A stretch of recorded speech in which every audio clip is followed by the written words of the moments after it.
Hello there, and welcome to the Band Batch Andor music breakdown. um, we are the Band Batch. It's Justin to my left, Christina, and me, Chrysanthi. You can call me Xanthi. James is joining in a few seconds, apparently, or minutes. Um, yeah. See, I didn't even read the script. It's fine. Hi, everyone You in don't need chat. a Let's script. see. Um, Good afternoon, everyone. Great finale. Star Wars Explained asked today if Star Wars will ever again be this good. This will be hard to top. So sad this is over, and woo. And woo. Yeah, me too, Justin. Well, we have a lot to talk about. We have so much to talk about in these last few episodes that lead us directly into Rogue One. Um, what are your big shaped thoughts?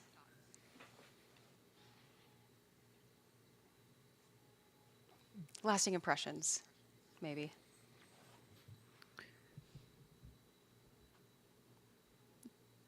You can go, I Justin. think I, I think we're both like not wanting to go first. If you don't want to go first, you don't have to. No, Okay, I'll go first. I'll say that Luthen, the what went down with Luthen and Clea was highly impactful to me, and it just somehow. I mean, okay, I really liked this final arc. I thought it was very impactful. Luthen's act, his final act, just like left me thinking for days afterward, and I'm still thinking about it. Um, and what happened to I think there's just what happened to Dedra and Partagaz. I it just feels I'm satisfied with where all of those stories went, yeah, and there I was would. cool musical stuff to talk about for sure. Oh yeah. Um, I think what's so lasting or interesting about this show, and I was talking about this a lot with um, my partner Paulina, is we kept asking more and more questions about all the characters. Like we could go into so much detail and learn more about all of these characters. They're so interesting, all of them individually. So it's like a crime to have to fit everything in, but also makes it more interesting to like have these like I don't know. It's just it's very complex, but so satisfying and so rewarding by the end of it. And I'm looking forward to watching Rogue One, having seen all this fresh now, and then like immediately watching A New Hope will be really interesting. I feel like satisfaction is a good word to describe the what's going on with the episodes. And musically speaking, I felt like there was a lot of we really got to have the orchestral soundtrack, and then a few key moments when OG Andor synthy sound came back, and I thought that was well done. Uh, Given that that was the goal to transition uh, from season one Andor sound to Rogue One sound. And I love that they immediately directly elided the storyline of Andor into Rogue One. I like that there wasn't this pause of a few years or something like that, some sort of unexplainable pause. I actually did go straight into Rogue One, not for the whole movie, but I just watched like the first 15 minutes just to see how it felt, and that was really interesting. Yeah, So who else in chat or whatever ended up going straight into Rogue One? At least the beginning of it. I didn't, but I definitely had an urge to. Probably would have if it weren't so late. I think there were a lot of things that worked about the structure of this season with the arcs separated by a year, but and also there were a few things that didn't work for me. Like for me, Hmm. his relationship with K2SO, I I wasn't completely satisfied with how K2 entered Andor. and we didn't see them like bond or anything. So that was kind of a lot for me to take. If I had to sort of, it's like one of the only things that kind of took me out of it. Like, okay, I see we have to do this because we're bridging to Rogue One, but I feel like we didn't get enough time with Cassian and K2, and I would have preferred to see that. I think maybe not, but That's yeah. really no, that's actually really interesting points because when you have to like bridge, when your assignment is to bridge things, you have to find really creative ways, or any way to like answer those questions before they happen. Especially when we already know the answer. It's like, here's the question. You have to come up with the question, right? I personally feel otherwise. I feel like how they handled K2SO, because I'm a huge fan of that character. Actually, was really interesting. How he came to be, yeah, we could probably say, okay, yeah, we could have found really interesting ways. I still want to see this rumored or confirmed horror movie episode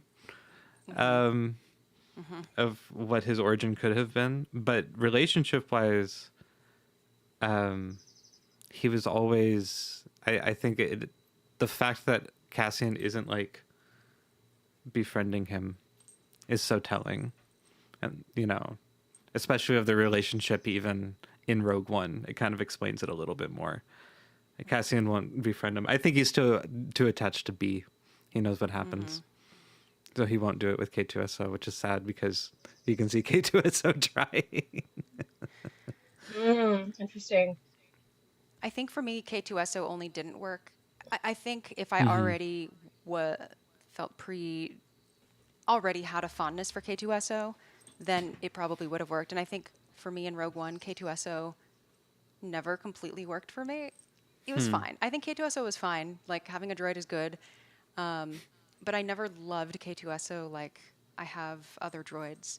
So I think maybe it's just that K2SO I don't quite get. It's okay. Yeah, there must be something.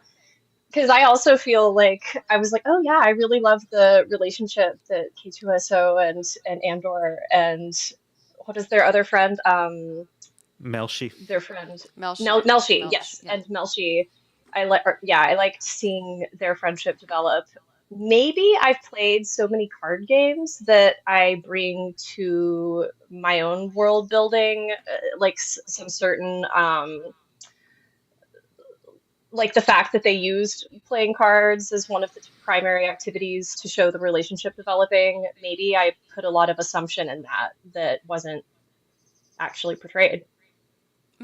Like I can see that. like what? And would it have probably served the same function as Dejarik, like in other Star Wars movies? Well, they were playing a game that required them to read each other's bluffs and words and faces and things, a game that was about them getting to know each other and know how they play. It's a very psychological game. And so to me, the fact that they were already having a lot of fun with it and seemed to already have a lot of rapport let me know that in fact they are pretty close. And I even felt like K2 was like while he was like being so earnest, like I feel like he was close enough to them to be like joking a little bit. He was like I felt like he was messing with them a little bit as well in their card game. And I thought that was really cute. I like his eyes. I or K2's eyes. For some I think reason he looks cool. They're so yeah, expressive I without yeah, they're having very like expressive. eyelids or like eyebrows or any other expressive. You know what I mean? Like what we would consider, it's just movements. It's just head movements and Yeah, eye it's just movements, where he looks. kind of a thing. Um, I like the way he throws things, people. Um, I like K2 his has a lack. great like of it, yeah, just no, yeah, it's just very straightforward. Those I like droids his are way lack too of. strong. Yeah, I like his lack of social awareness. That gets passed off as humor, but like I think it's just K2SO. you know, Hmm. I mean, C3PO kind of has that going on too, a different he version of it. does. Uh huh. Hmm. Yeah. It's You're so right. logical and matter of fact. It's just kind of a thing. I think something interesting about the score in this arc, I think starting especially with episode 11, was much more overt repetition and weaving in of Dies Irae, Mm-hmm. which I don't know if that would like. Okay, there's levels of intention, right? Because composers throw in Dies Irae on purpose all the time, but then also Rogue One heavily uses the Dies Irae in like major themes, and so Mm-hmm. I do wonder if the Dies Irae was part of weaving into Rogue One, or if yeah, I don't know, because like just the I bet it master was. switch cue has like so much. Did, did, did, Mm-hmm. and then in episode 211, and I think 212, maybe even 210, there was a lot of Dies Irae in the form of like action ostinato, which Alex Ludwig, who is the Dies Irae guru, his Dies Irae book is coming out next month, and there will be an interview on this channel about Hey, that. He would call that a Dies Woo! Irae Type 3, probably like type one 3. of the like, yeah, he has like categorizations of Dies Irae, and that would be like a Type 3. And I think some of Oh, them that's would so be like wonderful. even like a Type 3 parentheses FS, which is like, Is it's, type 3 like small amounts of DS area and like a type 1 is like overt, like, or does it go the other way? Is like type 3 a little bit and type like 10 is like, oh my goodness, it is clearly the DS area being used for a funeral. You know what I mean? well, so Dies Irae Type 1 is is at least 8 notes of the statement. Okay, so So, yeah, it just it, gets more. Type 1 is like, this is clearly. Uh huh. Okay, like in The okay, cool. Shining. Type 2 is just the first 4 notes. Type 3 is the tension engine, which is like it's turned into like an ostinato, and it can be inverted, and it can be like it can it can have like there are variations of it, but it and Oh then it can man. be like it can like spin out into other things, like it can have other notes interspersed, where it's kind of clear that they're Yeah. still outlining Dies Irae, like Jurassic Park does that. So And so yeah, Danny Elfman has like type 3 DS area is what we're saying. oh, so often, yes. Yeah, Danny Elfman is definitely referenced in his book a lot. I bet. Yeah, That's great. Anyways, a lot of yeah, DS area lots of Dies in Irae. this. Was there a prominent spot, Xanthi, that you can point us to of like this was like clear Oscar. All right, sorry everybody. My Oscar the theremin cat, if we remember, is Oh, knocking things over. I am not giving him all the love and attention Yeah, at the so if moment. we, in episode 11, in starting around 2120, or on the soundtrack, it would correspond to the track called Mayday. Okay. If you go to like a minute 13 into that track, Where you was really it in hear it. the Where was it in the show? And in the show, that would be, let's see, let me get on the right episode. So it would be after 21, so maybe 22 something in episode 11. Mm-hmm. 21. is that? Yeah, I was just listening to it. It kind of sounds like, yeah, you get the ostinato repeating thing, and then Clea is clicking out the simple code, and it's transitioning into the Empire looking for her, right? I don't remember exactly what's happening on screen. Let me look at my This is what it sounds handwritten like. notes. Um, but it's in many places, so I kind of stopped taking good notes on it. It really happens so I hear often. what you're talking about, Christina. Yeah. Yeah. I made a note about one. Let me see if it's actually.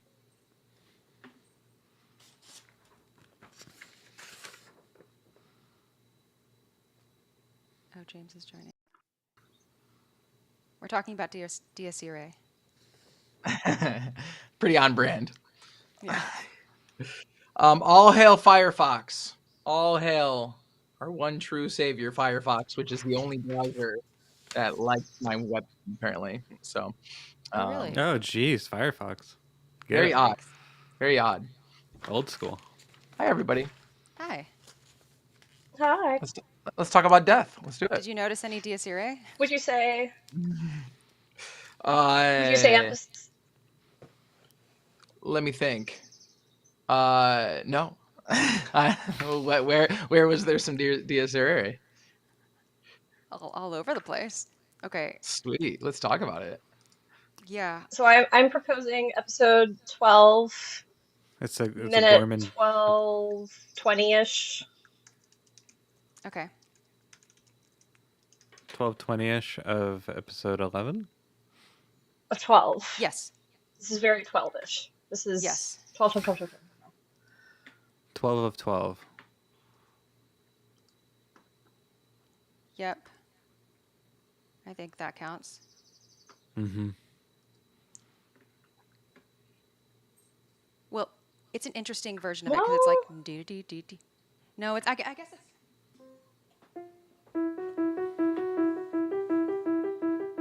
Okay, so maybe not that. no, yeah, not that one.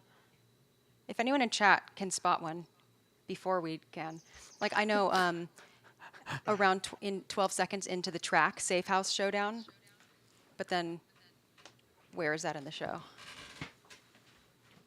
Let's.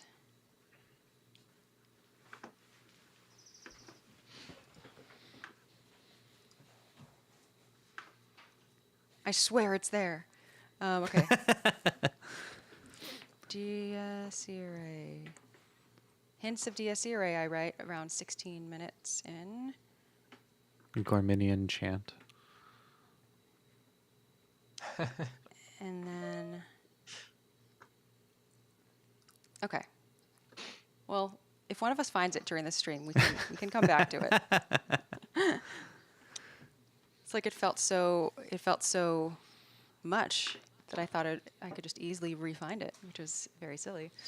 Yeah, but if you have the soundtrack, just listen to Safe House Showdown, where it is. I think it is really overt in that one. Yeah. Okay. Other interesting musical things about this arc that potentially lead into Rogue One, and we probably shouldn't wait till the end to talk about it, is the throne room / end title, the Yeah. end credits from A New Hope, mostly. It wasn't Yeah, it was exactly fun, the same. wasn't it? Yeah. Yeah, it was like was- a remix. It was a little redo. What It was the felt Nyamos same? remix. Yeah, the Nyamos remix. So did everyone in chat listen all the way to the end of the credits and catch it on your first watch? It's quite a surprise. I remember to me. being I remember being really surprised, like sitting there, like soaking in everything we just watched, and then it like, oh, wait, I know this music. So, Yeah. what do you think? This is just a totally aside, okay? Barely related to what we're talking about. But what do we think is the threshold for the rebellion in terms of throwing you a throne room ceremony? Like, what do you think is like what kicks that in? Considering what we've seen all these people go through in this show. Yeah. And I was reading on the internet, people like, I wonder what not Clea, but Sarah, Luthen? Val, Val. right, Uh-huh. that Val. They're like, I wonder what like Val or Clea feel like when they see like Han Solo roll up and just zap Luke like after having a change of heart, like. And there's like moron space pirate come back, and then they're like let's like everybody get into the throne room. Let's throw these guys like a thing. I'm wondering what like Clay is like. What excuse me? Like what the hell did I do? I was thinking about that too, James. Is that like if you watch I'm excited because I'm gonna watch Rogue One and then A New Hope. Right. To keep this like fresh through line going, kind of a thing. But like just the idea of like having witnessed all of this, and then here comes this weird kid named Luke with a sword, and now we've got these Right. Jedi. That's Right. if you like hadn't watched. It's two crazy stories like doing this. now, which is cool if you really Right. think. But yeah, it's like I can't imagine like Vel or even Mon sitting there going like, who are these I guys? just I just like I love how loose Where's the rebellion Cassian? gets during the original trilogy. I love how loose the rebellion comes. Like right now, they're like everything's locked down, espionage. Excuse me, you left and did what? And then by Return of the Jedi, they're like, these teddy bears probably can take some stormtroopers out. Why not? Like why not? You know, like why don't we, you know this guy that like literally just betrayed all of the you know this like space pirate that like betrayed everybody like maybe a year ago. Why don't we like put him in charge of leading everybody to attack the second Death Star? Like that'll be fine. Yeah, that'll be fine. You know. Yeah. So yeah, I love the contrast. It's almost like it's like a wave of emotion or emotion momentum. Once the rebellion gets kicking, you can be a little bit looser with some of your strategic decisions, you know what I mean? So I guess my headcanon is that there were multiple medal ceremonies. yeah, right. Yeah. Yeah. And actually there was actually after A New Hope there was like there was a Wookiee only medal ceremony. That's what they did, yeah. We only witnessed like the first, like the middle batch of like 3 people walking up. There was like more Yes. in line that went kind of a thing. I Is feel this like sorry, go ahead. I was just gonna ask, is this the first time we've heard the Star Wars theme? You know what I mean? Like not just music from one of the original trilogy, but like the theme in any of these TV shows. Not like the live Other action than- shows, Okay. like the live action ones. Because I mean, So we it's can. a good I'm sure question. it's appeared somewhere in Clone Wars. You know what I mean? Like it's Oh, yeah. it's been. know What I mean? But like specifically in like any of these live action shows, have we heard? Did it show up in Obi-Wan at all? Like in any of the Luke scenes or anything like that? Like the Force Maybe. theme has come in. We never every talked now and about that then. show when it was on, so I'm not sure. Right.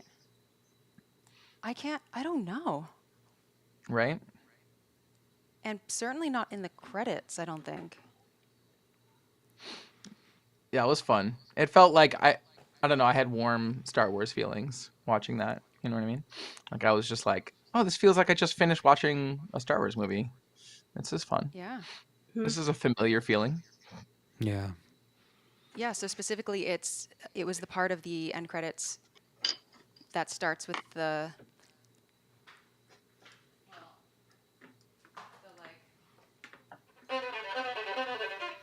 Yep. It was actually it starts lower, lower than the violin goes, and then it modulates up, and it does that in the New Hope end credits as well. Could, Which can also you I was like, imagine? oh, interesting detail to retain there. Can you imagine if they had just ended it the way all the movies end, where it's just like it's the Andor theme at the very end, da da da da da da. Da, da, da, da, da, da, da, da, and just gone right into that. That would have been pretty funny. I like that. I'm really curious how the arrangement of this end credits music came about, because it was not the exact same arrangement as A New Hope. No, it was And- different. Yeah, it was different. I don't know if the orchestra size was the same. I don't know. Yeah, I don't know if what I'm curious what they were going for. Yeah. If they were It going sounded for something. smaller. It did sounded sound smaller smaller. and not. I don't want to say like amateurish, but like that's not the word I'm looking for. It's like, but Or not shade as like from the you know Chi what I Town. mean? Last year it was the Damn, no, sound that's not design what of A New Hope. This year it's the Oh. orchestra. Ooh, Justin, yeah. he's coming with knives out. No, say, It's like say a more. discrete, Say but, more. but like it wasn't as refined as what I was trying to say. Perhaps As refined as what? as perhaps some of the other produced versions of that end credits music kind of thing. Maybe that's just because they're so familiar with how it sounds, and they've only like redone it. I don't know. Did they redo it for every single movie that it's appeared in. Yeah, they did, right? You know, Yeah, because most of the movies at least, because the end credits usually have a whole suite of other stuff, like yeah. other themes. If I think anything, here's the compliment, because I'm not saying this in a bad way, James. Just to- Is that it sounds like a young growing rebellion, not yet the Hey, I refined like it. machine that it will become and force that it'll become, but a first forming the first time the band played the tune, and it's not Yeah, I think the we way haven't. that they wrote it is that they were like, "Hey, can you compose that? But we want you to compose it, but don't listen to it for reference ahead of time, and don't look at a score. Just try to do it from memory." And that's what it sounds like. It sounds like our memory of it's like a echo of, Right, that's what I mean. you It know what I sounds mean? just a It's little. kind of like that Dirty Projectors album where they try to remember all the lyrics to Rise Against by Black Flag, but they didn't. They didn't. They just they were tried to remember that lyrics and then wrote new songs to what lyrics they could remember, but they didn't go and reference the actual lyrics to help. Something like that. Hmm. I'm listening to it right now. The thing is, like, I think the playing of it doesn't sound more amateurish because actually, like, listening to the A New Hope soundtrack, I'm constantly reminded that there's so many mistakes in it. Like, I feel like there are so many more mistakes in the A New Hope version. But Totally. but it's not just about mistakes. Like, I think there's something in the arrangement. Like, for example, some are like obvious choices. Like the end doesn't go like dun boom boom boom boom at the end. It just whereas A New Hope and Rogue One do that. So I'm curious why they cut that out. And also the end felt rushed. Like it felt too fast for my ears. But I feel like it would needed to fit into a specific length of what the credits were. So maybe just the end was more compressed or something. Maybe. Just the tempo, when it slows down at the end. Dee, dee, dee, dee, with the strings. Dee, dee, dee, dee, dee, dee, dee, dee. Felt fast. But also, like, I think it was interesting to hear just a different rendition of it. But it was just interesting that it wasn't the same arrangement. Right. They could And have just so, dropped in the same track yeah, or I'm sure instead they of have access to completely the sheet redo it. music. I mean, I'm sure they have access to the score. Well, maybe not. But yeah, I'm just Yeah, I'm so sure curious they what do. went into it, what choices, what artistic decisions Yeah. were made, and what, because maybe they were going for something. Because I don't want to just compare it to like the thing that I've known my whole life, and Totally. just be like, oh well, it's different because there might be reasons, and I just want to know the reasons. It seems to me like for sure, or one of the things that stands out most about that is just that it seems like the orchestra sizes were pretty different. With the orchestra in Andor is not the huge orchestra feeling of a lot of the Star Wars movies. As soon as I switched from Andor to Rogue One, I did feel like, oh, this is like a bigger orchestra sound. This is a sort of wider range of percussion available, like specifically orchestral percussion immediately. Um, yeah, so I just wanted to say that. I think that accounts for a lot of that. I think you're right. I think orchestra size And may maybe have the been one space of it the was biggest recorded factors. in. Maybe Hmm. there's also a space difference if we're talking about how the size of the orchestra sounds. I guess that would also relate to where they recorded. But I, th- I feel like the mixing also was a lot of was a little bit Very. dampened. Like the high end, I felt was cut off a little bit. Yeah, it's very brass and like raw heavy, I want to say, sounding. Yeah, I should have put it through a spectrogram to do a better comparison. But anyway, I think it was cool that it existed. Only on this podcast would Yeah. somebody ever say the words, "Man, I really should have ran the score for Andor through a fucking spectral analysis here." Compared it to Uh, God all the damn it! I different. really should have done that. um, It's a great inclusion, though. I think. Like, I don't feel upset that they put that there. You know what I Oh mean? no, not at all. I thought it was like it was the icing on the cake, and just showed like the attention to, I don't know, It was detail a little bit carrying like out. you know what it reminded me of a little bit, like you could even view it like something like Rosencrantz and Guildenstern are dead. You know, it's like Hey, deep cut.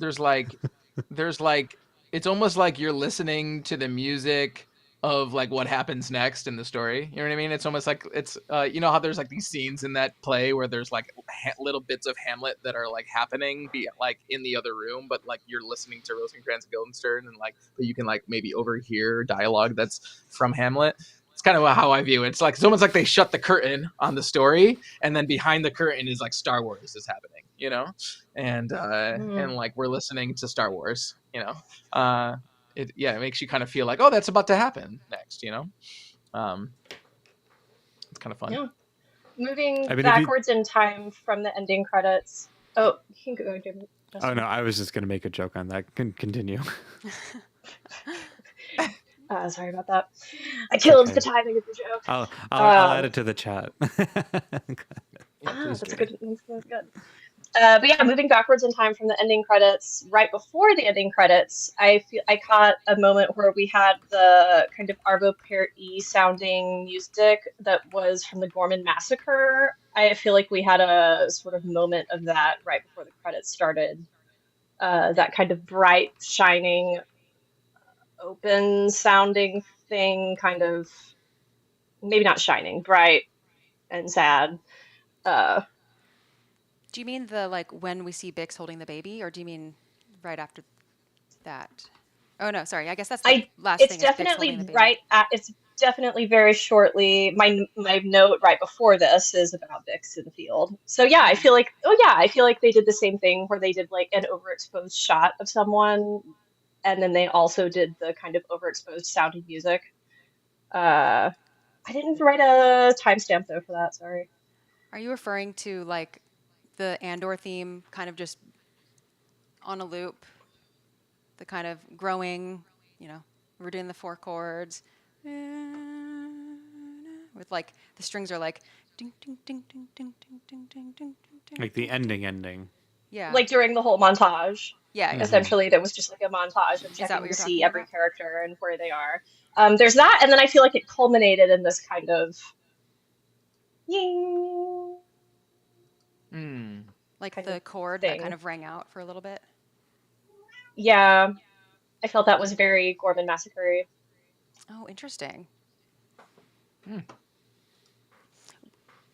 What did you think of the montage thingy? It starts at 3509. Ah, thanks for I the. mean, the music building slowly, kind of doing the Andor theme thing. I mean, it is the Andor theme, but like just that slow tension building, ever expanding and growing. Um, it's kind of reminiscent. I mean, and especially paired with this montage, which they've done a few times, but especially this one, I feel like it really puts into perspective how grand everything is in this story, how everything is just kind of endless, complex, and all intertwined with each other in ways that maybe we don't all see from the beginning, but if you know zoom out really really far, you see all these strings, and I feel like the music really adds to that feeling, and seeing like this final moments of like Clea waking up and realizing I do want to join the rebellion, or however we want to interpret that, to seeing Dedra now in an imperial prison about to which was like whew, that was Yeah. powerful. To I was like, oh my goodness. So To just that whole like Andor walking and seeing these next steps happening, just this cool feeling of like grandiose. yeah, the Andor theme feels like it was like written to be added to a epic montage. You know what I mean? Like Mm-hmm, it mm-hmm. feels like it's already has that quality. I mean, the melody itself feels like one voice in like a multi-voice canon or something like that, or not canon, but a chorale or something. You know, Hmm. and like it's just built to be stacked upon. You know what I mean?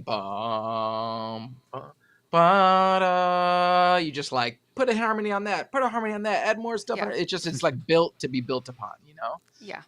because it's repetitive, it's cyclic, it's very, it's just great for this kind of thing. Like it's just it writes itself almost. And I think yeah. I think if you go back to episode 1 of our cast on Andor season 1, we talk exactly about this, James. I think it's a Oh, fun we full do. circle for us about how this We're theme, pretty. like, I'm it's pretty just made to repetitive. be stacked on, and just it's Yeah. cyclical, and you can just That's funny. stretch this and vary it forever any way that It's you also want. it's also a clone of a GTA 5 track as well. Oh, right, yes. But yeah, I remember that being a thing as well. Hey, did you notice that camera footage of there's a camera footage shot of Dedra, and I saw online someone pointed out it's like, and there's like a user interface over at the, like, overlaid on top of the camera footage. It's like a grid of some data to the left, and that's a exact copy, if not, it's, I don't know, maybe Ender can tell us what it says in Arbesh, but it's an exact copy of a THX Yeah. camera shot Yeah. from THX in his cell in that movie. Oh, And that's a it's good like, movie Yeah. too. yeah, so it's like a total Easter egg, which is really fun. James, I think there's an Yeah. echo on your voice. That's usually what happens. Is it an echo on my voice? If it's an echo on my voice, that would mean that it's coming from somebody else's headphones, right? I don't know. Did it disappear? Yeah. Did it disappear? Check, test. That sounds fine now, I think. Okay.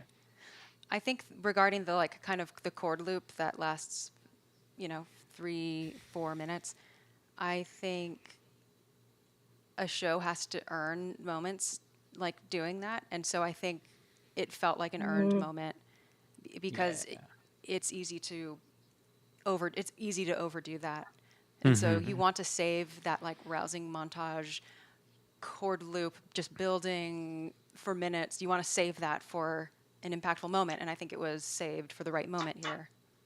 And it was like, emotional, seeing all the different paths. He walks by the forest healer. We see little snapshots.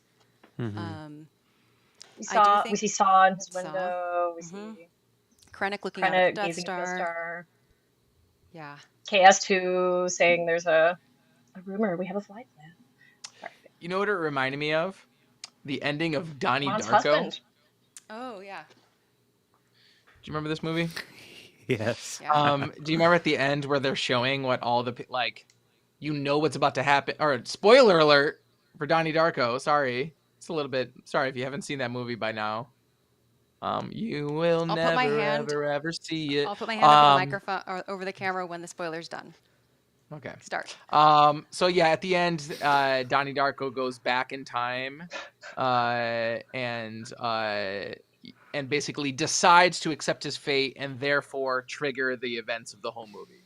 It's wild. It's a wild head trip. It's pretty. I love that movie. But anyway, then they do a montage like this over that mad world, but it's like a stripped down Tears for Fear version, and they show all these characters that is what is about to happen to them, and yeah, and it's just a moment where like you have that dramatic irony as an audience member of knowing what's going to happen in the future, and you can see how everyone's processing, not even just processing, but like how their faces are, even though it's like everyone's fate. I felt very similarly with this. You're like, I know Krennic's fate, I know all these characters' fate, and it's like it's so meaning. It's like sometimes when you see a movie or sorry, a show or a movie, and they show a scene like this where everyone is kind of like facing their destiny, but you as the audience don't know what their destiny is yet. Like it means one thing to the audience. This was kind of like it had an interesting layer of you're just like, you get to see everyone's how they're kind of preparing for a future that they're not aware of, but we are as an audience. It's I don't know, it's a meaningful moment. It's cool. Mm-hmm. And then after that, there's like the whole cutoff, and then we get Cassian and K2, and it's kind of back to business, I guess. We have a very short bit of music there. What are your thoughts on that? If you remember, is- it's The like moment, around the moment 38:56. right of Cass 38:56. Let me listen again. This whole section is just gorgeous. Gorgeous. Just gorgeous. Gorgeous. Absolutely gorgeous. Oh, this part. Yeah. It wasn't my favorite. And why? It It stuck out to me. felt. It's really stuck out to me. It Wait, felt like give the. us the timestamp one more time, Xanth. 1 second. 38:56. 38:56. Yeah, and it's about 15 seconds. Oh, Yeah, I have thoughts, dun, but dun, dun, I'll, dun, I'll, Uh-huh. I'll wait Uh-huh. till we all. dun, dun, Uh-huh. dun, dun, dun, dun, dun, dun. Yeah, that was weird that they put that in there. Don't listen to James.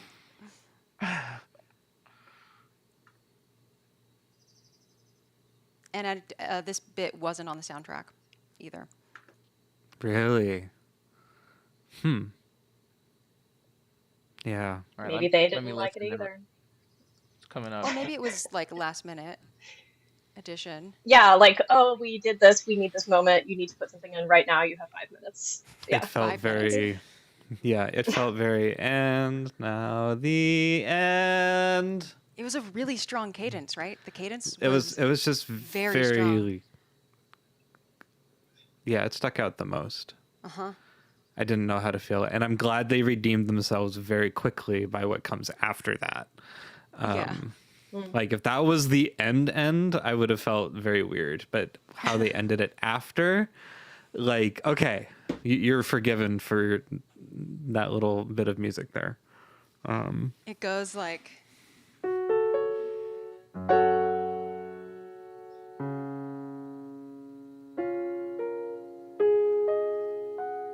I don't remember how it's voiced, but it's like a very strong plagal cadence where it's like, Yeah. sorry. There we go. It's like, I would say it's like strong triumphant music. Like that's It what I is. would call that, where it's like Yeah. end cue, triumph sound. and then it was I- like reinforced by just staying on that chord for a long time, where it was like, Uh-huh. Doing a I lot. like it. okay. I thought it was made better by sticking on it because Yeah. it helped me. Like, I was like, okay, well, at least we're staying here for a while. But I just thought it was like when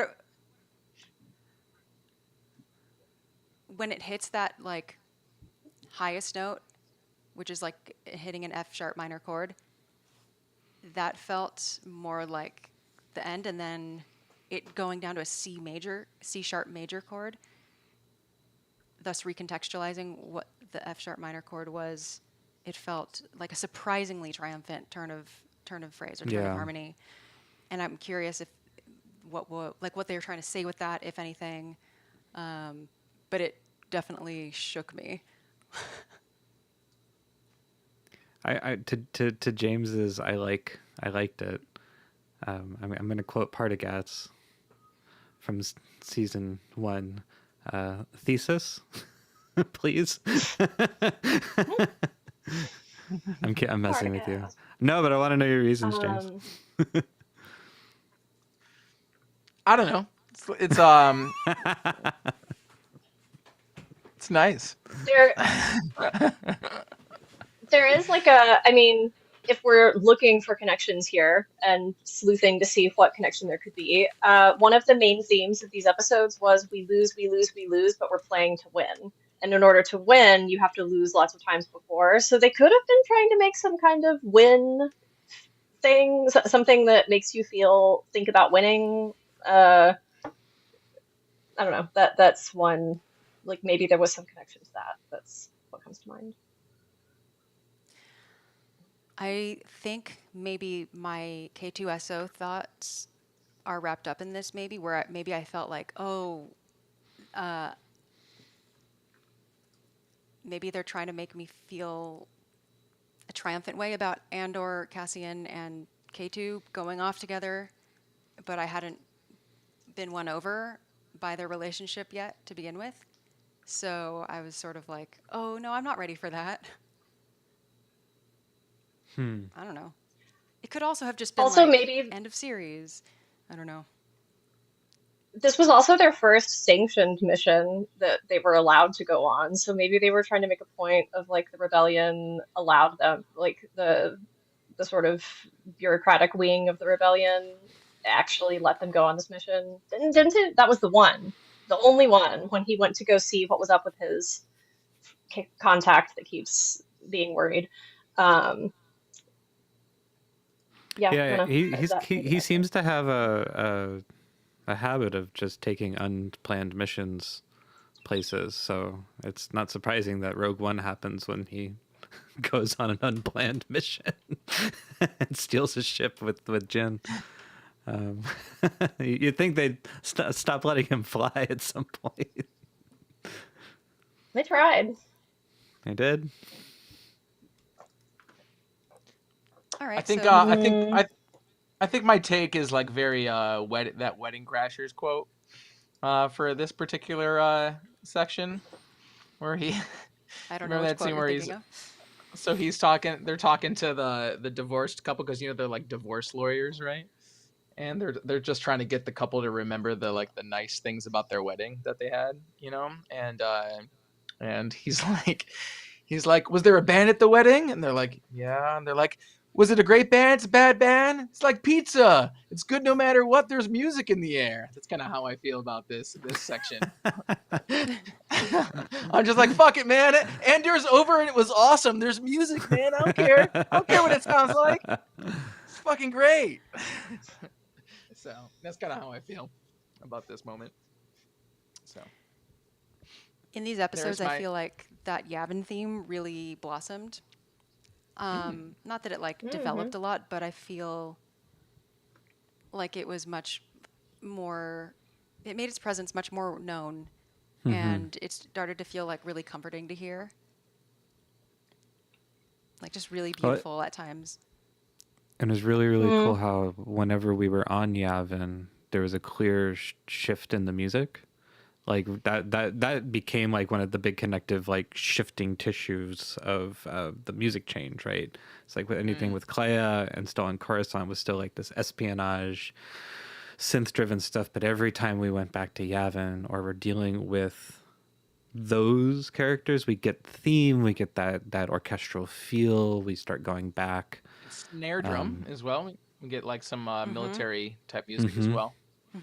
There was some snare drum in on Coruscant a little bit. That was interplaying with the raid and the ISB.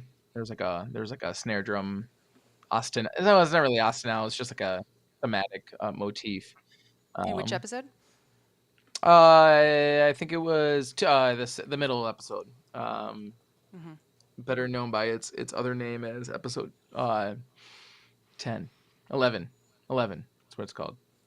Who And it's else like this. knows? It's like da digga digga digga da digga digga da digga digga digga da da bra.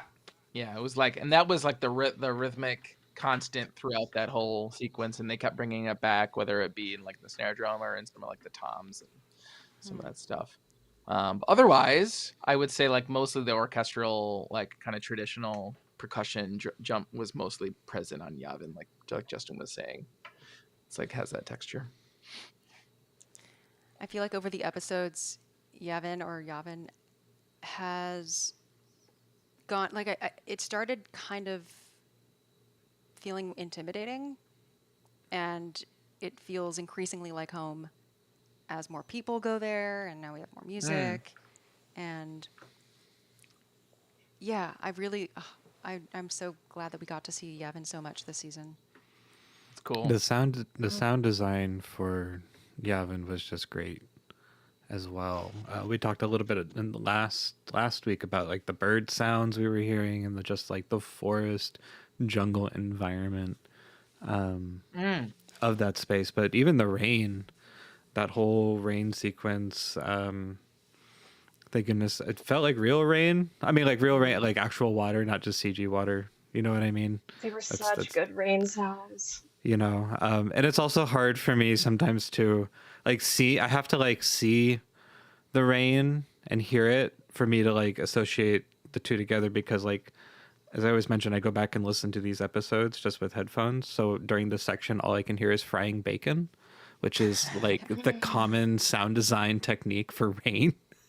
Right. So just hearing these beautiful, heartfelt, deep conversations, and then just someone frying bacon in the background, increasingly louder.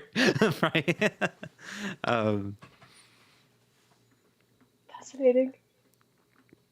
There was Something oh, go ahead. about go ahead. No, I'm gonna go off. I was about to go off on something a Is it different about thing. What were you Yavin? gonna? Mine's not about Yavin.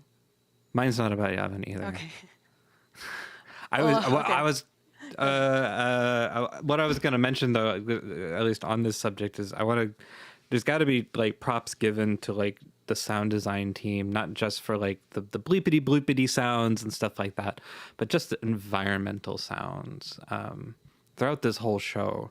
Yavin was definitely one of them. You really feel like you're in the space. It doesn't feel like you're just like, and here's a bird sound. You know what I mean? Like they really took care to like make you feel like you're in these environments. And something that people don't notice all the time with sound design, and what I really want to give props to with this team is room sound and room tone. It seems like in the sound design world, this is like 101 here, but other people probably don't give it a whole lot of thought. But every single room, every single space, everything in this show, they take incredible detail to make you feel like you're really in that space. So like, for example, the not just Yavin, but like the room with the ISB interrogation room with Dedra and Krennic. That whole scene is basically has no music until the very, very end. It's just some sound design at the beginning. I put a note that like the CCTV recording device that Krennic flips, everything sounds so beautiful and analog and like real. But then everything else is just, if you listen to it with headphones, there's this low subtone, airy noise sub hum throughout that entire sequence. And it feels like, things are going on. And it's very similar to what happens earlier with Dedra and Luthen in Luthen Shot, because you can hear traffic outside and stuff like that. So they give you this sense of feeling closed in. And then with the reverb on their voices, if you listen, what a small tile room will do to your voice, like if you stand in a bathroom, you feel so enclosed. And it just gives that whole scene this tense kind of like, you pay attention to everything that's happening. I'm also a huge Krennic fan. I think the actor's brilliant, and the villain is just brilliant. And I kept thinking of you, Christina, watching the scene and how he says things, because you always have such great comments on how people like pronounce things, and the words that they give him to say is it's all brilliant. So for example, there's those kinds of room tones are just so present everywhere. And it really, really helps the tension of the scenes that don't have music. Especially when we cut to a scene where there's no music at first, like that ISB room. The ISB room has that same kind of feeling as well. The hospital's got a little bit of a different feel. Any of the outdoor, when we eventually go back to the ending and we revisit the wheat field, it feels open. You feel wind. You hear the wind. It's very easily they could have just buried a lot of that in music.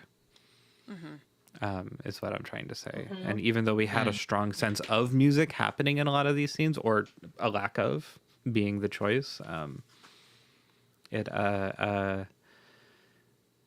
I lost my thought, but it's cool. And there's precedent. I'll continue. You still feel it.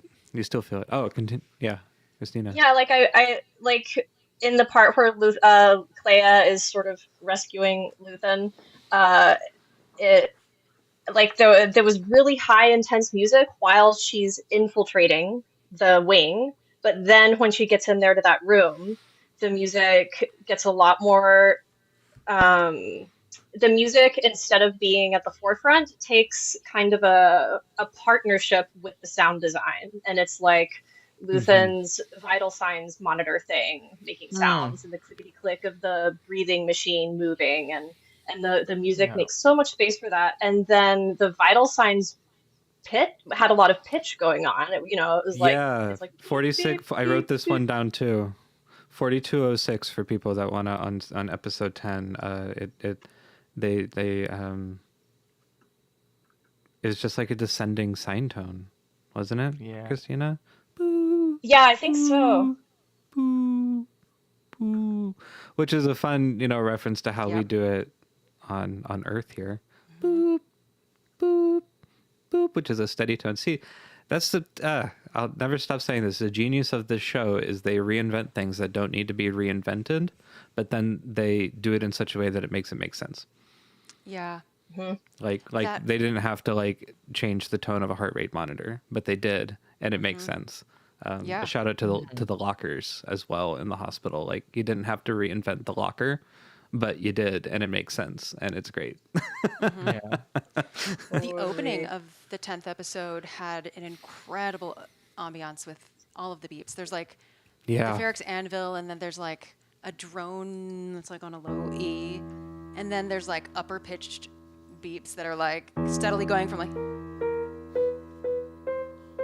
It's rising, right? And the closer we get rises. to it, I wrote this one down too. Yeah. Around 3 minutes to the opening, Yeah. to the first scene. The closer we get, the subtones get louder and louder too. So and they there's mess with there's like a flaying thrump Yep. underneath. exactly. For those that don't, there's this thing called the proximity effect, which if those watching or listening, the proximity effect is this thing that happens with our hearing that we hear lower tones the closer we get to something. The classic example is like my voice being this far away from my microphone versus my voice being this far away from my microphone. Like the low end of my voice comes back in. Another fun one, James will probably agree with, like cymbals. Like you can hit a cymbal, but then like as it's like rings out but still vibrating, you get your ear really really close, and then it's like this like Big subtone sub-low. Yep. comes in. It's really really cool. So Yeah, they miking sound cymbals design- for those reasons is always is really nice because you can bring out those low sounds that you don't Yep. necessarily hear up close. Exactly, and you have to be that close to hear that. So it's cool that they play around with that in this section. Mm. And then there's There's like another I saw amazing it. sound. Huh? We're all Go- excited. Go for it. You're all go excited. Christina. Go ahead, Christina. Go for it, Christina. Yeah. Well, I'm just pointing out another really exciting sound. Possibly my favorite sound of the episode was the nitric acid on the comms board. That was great. Yeah. I'm assuming that was nitric acid or nitrous acid or whatever we're going to call it. Do you mean Or- sauce stuff? Vibranium. It's when Adamantium. Luthen knows he's about to be got by. He knows he's about to be got, Terminator. and so he Get got. pours the silver stuff on the comms board to melt Right. all to fry the comms board. And as Yeah. it's dripping through, and it looked good dripping through, it sounded good. Yeah. Man, that looks so good. There's a sizzle to it. No, yeah. There was like a sizzle. You could almost smell it Yeah. just by Uh-huh. how it sounded. You could almost smell it. You know what I mean? That just Yeah, that exactly. acid, like I'm surprised Dedra didn't Mm. smell it sooner. Bernie. You know. There's also such a melodious quality to the pulse code stuff. Yeah. so I wrote that all cool. down too. Like Yeah, 2016 a rhythm. in episode 11. Mhm. Yeah, and rhythm and cool. like Great. it was so musical. You Yeah. didn't have to reinvent Morse code, but you did, and you made it work. Yeah. Yeah, Call it force code. yeah, Force code. Of course, But it was cool because like her device, Clea's device, was very clicky and analog-y, and you can feel the Yeah. weight of every key. And there's like 5 different like sounds to that one click. There's the high pitched beep. There's the thump of it. There's the click of the mechanism going. There's the beep itself. And then it sounds different on the receiving end because on her version, it sounds like one note constantly, even though she's hitting 2 keys. But later, when we get the message either on Cassian's thing Or or Wilman's, or or Wilman's or theirs in the shop that the Imperial Radio girl is investigating. It has like I wrote down the notes. It's an almost A flat and almost G, but it's like a microtone. Nice. It's like like That's cool. beep beep beep beep beep beep. Does that count as a DSURA level 3? Yeah, right. Oh, that's like a level 4. It's microtonal. It's not Clickety quite clickety right. DSURA. That's funny. It's like when you're listening to somebody play a MIDI keyboard with headphones on. You know, it's like they're shredding, but all you hear Right, on here's the- them is just the click, click, click, click, click, click, click. Yep. Rock band with headphones on. Yeah, exactly. Yeah. Yeah. So I saw a meme of a picture of Clea, and they're like, name a better trio. Because remember, like the Imperials are like, it must have been 3 Clea. people. Right. Yeah. Okay, that's a good segue to new. Maybe it's not new, but first time I noticed it. Bit of music that stood out to me. I shall play.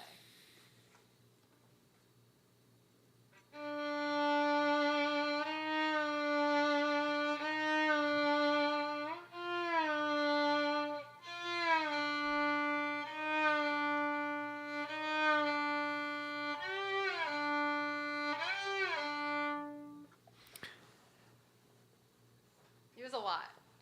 This was like all of Clea getting ready to infiltrate the hospital, right? A lot of bendy, a lot of glissando, all underneath, like, or over top of like that classic 16th note, 8th note, kind of espionage rhythm number 35, but with these like really great glisses and stuff. Yeah. Yeah. I think the first time I heard it, at least in this series of episodes, it's when they were like talking about how it's only just one person. That whole part. Yeah. That's cool. And there are a lot of string glissando moments in the show. And this one was like a full, I don't know, theme built on it, really. Where it's like a progressive, it's like the bass note is this D, but they just keep going up.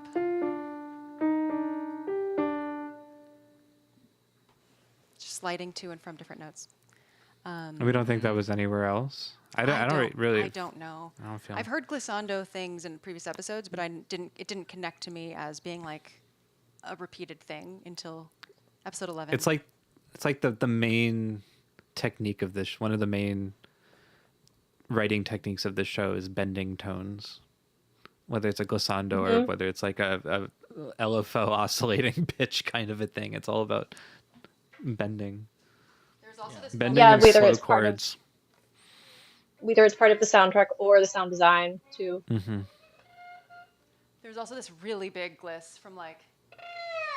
Sorry.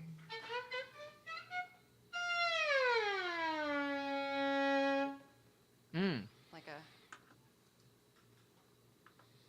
it's a very long way to go. Did yeah. we catch the diegetic music in this episode? Someone in the chat has mentioned. I missed it. Let's see.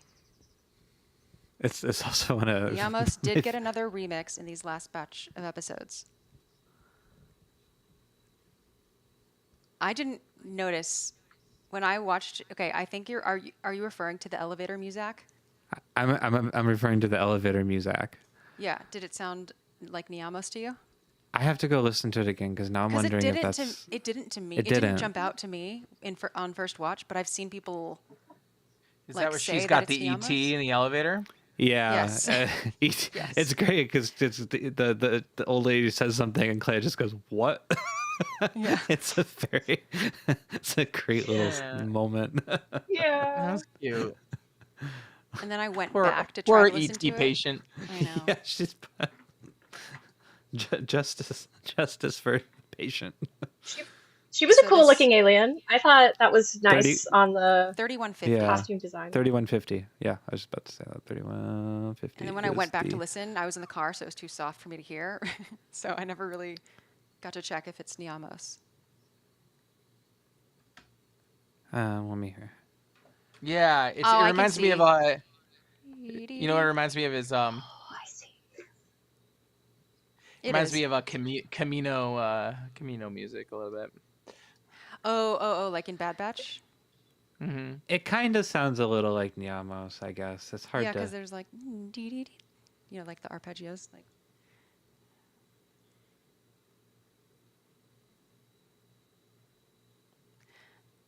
yeah, but I think other people caught it faster than I did, for sure. Yeah, 'Cause that is in my first Niamos. watch, I didn't catch it in my first watch. That's funny. That is Niamos. Yeah, I didn't catch Yep. it until the second time around.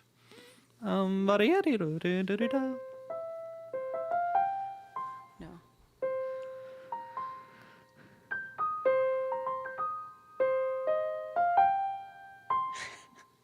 That's fun. That's so Yeah. funny because Typically- I feel like Niamos doesn't have notes. It's just this. It's just the modulation of the like. I know, The Justin, that f- was the like, we had phase- different approaches to Right. recreating it. It's But just I was like a like- harmonic phase shift thing, and and you wrote out all. It's great. I mean, because those would be the pitches and kind of when they're happening, but it's like not because they're playing the notes. I feel Right. Mm. Yeah. it's all we filtering need harmonics a- and stuff. We need a Niamos, a band batch Niamos cover. Yeah, we We do. need Oh, that. yeah, we probably do. should do that. I'm yeah. down. Mhm. That'd be fun. Xanthi, when's the looper cover of the Andor theme coming? On Oh, violin? Dan Golding did You one. could. I was gonna say you could totally do that. That's true. I could. I just need to get the looping pedal out. Got to get an an octave pedal. I do and have an just, octave pedal. Ooh, oh, that's right. We need to jam again. Yeah. I didn't have it the last time we jammed. Nope. Yeah. Anything else musically that you want to call out before we start like going after comments? Oh, granny scatting. That was great. It's got that. The captions said granny scatting. Yeah. Oh, I Yeah. did. That was That's really funny. Yeah. At least for this section, I wrote down mostly sound design these episodes that I really, really enjoyed, and a lot of them were in episode 10. But for music, kind of sticking with the hospital, I really enjoyed going to the very, very end, the string chords and the progression that they use for Luthen's passing. Like the actual moment of him yeah. going. Those chords, we know these chords, right? Like it feels like we've heard these a billion times with like anything having to do with Luthen. Yeah. This kind of like at It's least like that suspension. feel, It's like, yeah, it's like right? Like we've heard these before. Yeah. And to have it really play out there, I liked how the very last one they play, they turn up the reverb and let the reverb fade out with the fade to black that they did. I thought that was a really, really nice way for Luthen to say goodbye to Luthen, such a character who is going to never be recognized for what he did. Yeah. Never known for this all kind of started with him. Do you have a timestamp on Not when that none. happens? Yeah, the timestamp of that is 42 43:30. Like Yeah. the very That's such- end.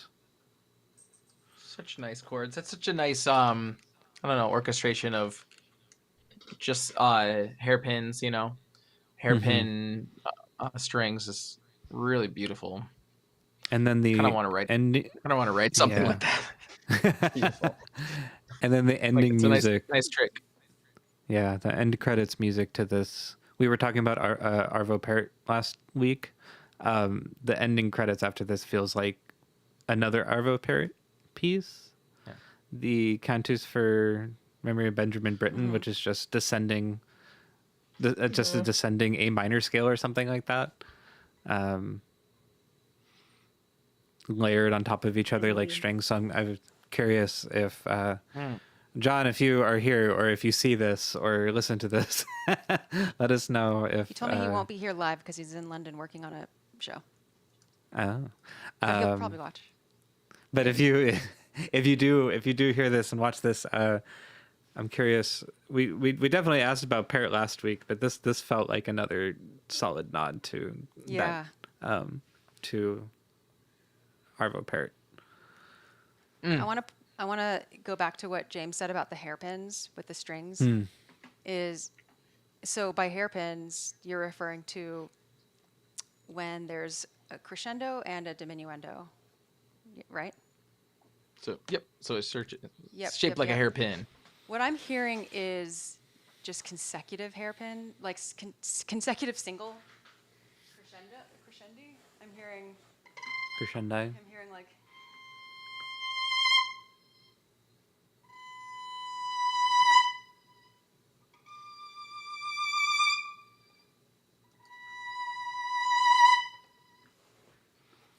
Not to correct you, but Yeah, it's the reverb that creates that hairpin effect.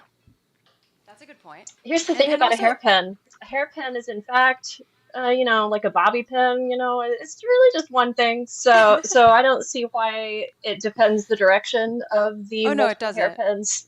No, it Just shouldn't. pointing But that I out. think, I but think it it's is. a weird word. I think it's As y'all are funny. saying it, I was like, Well, I think it's well. I mean, all crescendo and diminuendo are hairpins. So I think it's kind of funny that in classical music world we only call it hairpins if there's both, like facing the same, yeah. facing each other. Like that's kind of weird. Why don't we just call everything a hairpin? I think that's incorrect. Yeah, I think we need to incorrect in a great societal way. We need to change something there. Make it a better word. Yeah. Yeah. Also, if you, I don't know. No, go ahead, please. I'm just tangenting about hairpins. They're not even shaped like that, until you pry them open, and it's really hard to pry them open, and you'll never see that moment because it's difficult, and you're trying to get it in the hair. And Yeah. Well, Well, what about when I say hairpin, clothespins? I'm only talking about marcados when I say hairpin. Like the tiniest. oh, oh, he's Oh, joking. oh yeah, yeah. Okay, well, Christina, some hairpins True, actually like are like clothespins. open. Yeah.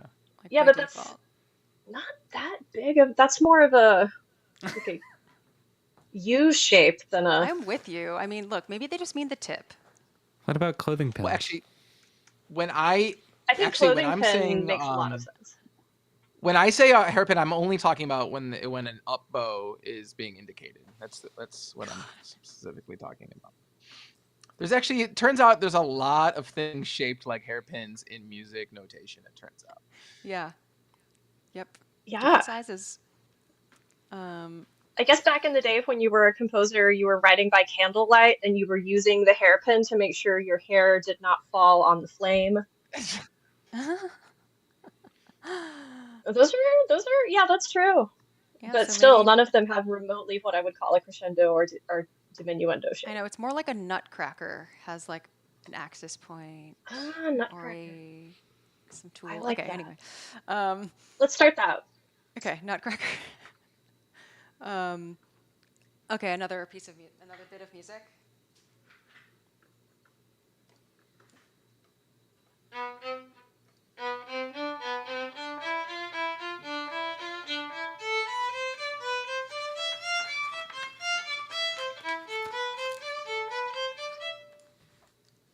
It's like kind of a stepwise churning of a melody. Hmm. Anyone recognize it? So tangled here. Oh my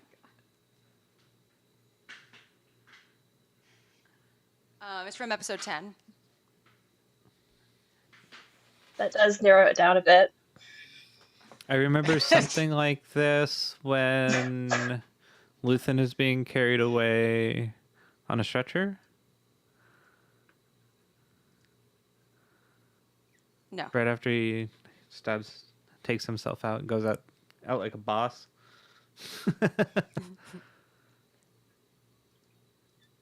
I made a note about the 9th minute that sort of correlates to that. But Sure. Tell me. Tell me about it. oh yeah, well, what I'm hearing right now in the 9th minute of episode 10 is more of a a little more plotting than what you were just playing. Hmm. But what I wrote in my notes was approaching swirling overwhelm and big plans music. Uh, just, escalative and approaching overwhelm sound. That's what I call that. Yeah, I don't know. Well, I Is it? can't even find I'm where not correct, am I? I can't even find where my own reference is because I'm looking back at what I wrote down and it's wrong. So that's not good. Um, That's funny. Let's say it was the 9th minute then. Oh my gosh. I love being right. oh wait, no, I might be right.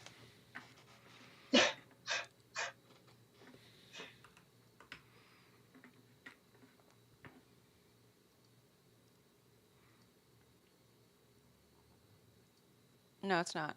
That's good. Great. Okay. Yeah. Nice.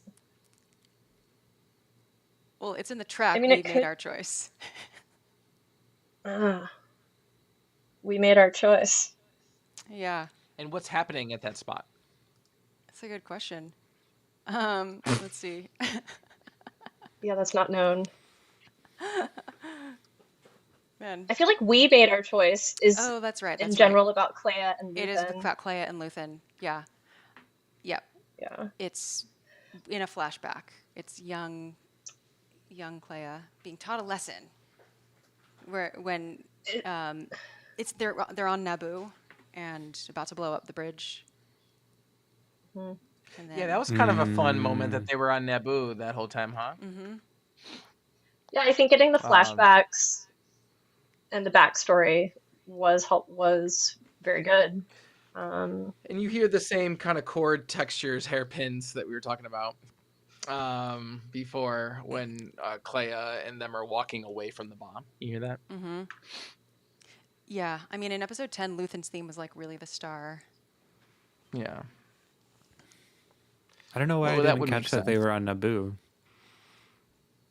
I don't think they mentioned it. We just saw the bridge and it looked like It did Naboo. look Naboo-ish now that it for sure looks like a first-rate planet, as they say. Yeah. Yeah. So is the idea that Luthen is from Naboo, or he was there stationed because he was in the Empire? I know Cleus seems to be from there. But what's the understanding with Luthen? It's That's not a clear, good right? question. I don't think it was Maybe clear. he was stationed forever, and I highly doubt he's from the place. But Yeah. Did you all catch that in those flashbacks he was being referred to as Sergeant Lear, Yeah, which is his name yeah, I don't think which his is name rail is even backwards? Luthen. Oh, fascinating. At one point, he says, "Right now, you're Clea, and I'm Luthen." And I Right. feel I like don't they think made up I don't those think we've ever names. I known don't his think name. those are Yeah. even their real names. Yeah. Uh, Well, that's fun. No, he's from Fondor. Oh, like the name of his ship, mm. Is that the right? name of Oh, the ship? The Fondor. Oh, interesting. Well, that's The the name Fondor of is the a ship, I planet as think. well. Yeah. his ship For is a a Yeah, I second. don't know for sure what Luthen was doing. I think I Yeah. need context from like other media There to is a fill in those gaps. there was a brief reading it on subtitles, like what he was doing on that planet was pretty terrifying. It's around the second time because it was just them saying take out anything that moves. Who's taking out those settlements? If it moves, it's a target. Who's taking down the hill? So and so wants the whole place on fire. So it sounded like some pretty terrible things were happening. For a moment, I thought we were gonna reveal that Clea was Andor's sister all along, but I'm kind of glad they didn't do that. Right. They did they did upon like a tease. there was a of moment. There was of a moment something. where I was like, I still "No feel way, like they might have been hinting at no that. way!" But I feel like she wouldn't speak basic so well, or who knows, kind of a thing. I feel like No, because later on we see another flashback of Cassian's sister, super young, and they were definitely different. Pretty I sure think they they were were different trying to draw actresses. I think they were trying to draw a parallel between the two. Totally, Right. I think totally, I think they were trying to compare their two plights, you know. absolutely, Yeah. very very similar. But yeah, for a second I thought it was going to be. We were speculating that it was Cassian's sister all along, and that's how they knew to go find Cassian Oh, for right. these missions in the first Yeah. place. Krunkberger says Damn. just stopped in Naboo for the high tea, and then Ender says, but they went to Naboo in order to do an attack on Palpatine's home planet, which makes sense. I also feel like That Palpatine high tea wouldn't looked care. really good. Looked like a You would notice milkshake. the I was food. super jealous of all the desserts and cakes. I love a three-tier dessert tray. Okay, I did so find that speech that Luthen gives to Clea pretty poignant and powerful when he's basically like bank your rage or bank your hate or whatever he says, and he's like use that Mm. later, but don't let it inform your actions right now. You know, essentially is what he Mm. says. she Found said you that keep it powerful. alive. He said you keep it alive until you know what to do with it, There you go. Yeah. which I feel like she took to Um, heart. She definitely did. Yeah. Yeah. And a good example of that not happening is Cyril becoming completely enraged at seeing Cassian and then dying because of that. I think he wouldn't have Right. died if he hadn't been blatantly Mhm. trying to kill Cassian. Yeah. Yeah. Yeah. And it's very it's The like line. Oh. I don't know. I'm trying to link it to some of the Jedi versus Sith kind of outlook on things, you know. I mean, it's kind of it's what's funny about this is somewhat ironically somewhat of a Sith idea to basically just keep banking your rage and letting it fuel you. Um, Yeah. Well, it was like after the attack that they, I guess it was on Naboo, after they blew that up, I had a moment where I was like, is it rebellion or is it terrorism? Depends on which side you're on here. Right. yeah, You know? yeah. Man, that's tough. That was Um, always kind of the interesting moral gray of Luthen, I thought. Hmm. I think it's probably more dangerous to have Luthen's outlook if you have force powers. So that's probably why, like, you can do it if you don't have like extra powers. But if you have extra powers, that kind of thing is actually too dangerous. Hmm. Young Clea, was an interesting character. She's sort of like, I don't know, preternaturally precocious is, Good casting. Was that was that what that was? and already so world weary and already so angry. Like, makes me wonder what happened to her. And also, And yeah, already just very why is she controlled. like that? Yeah.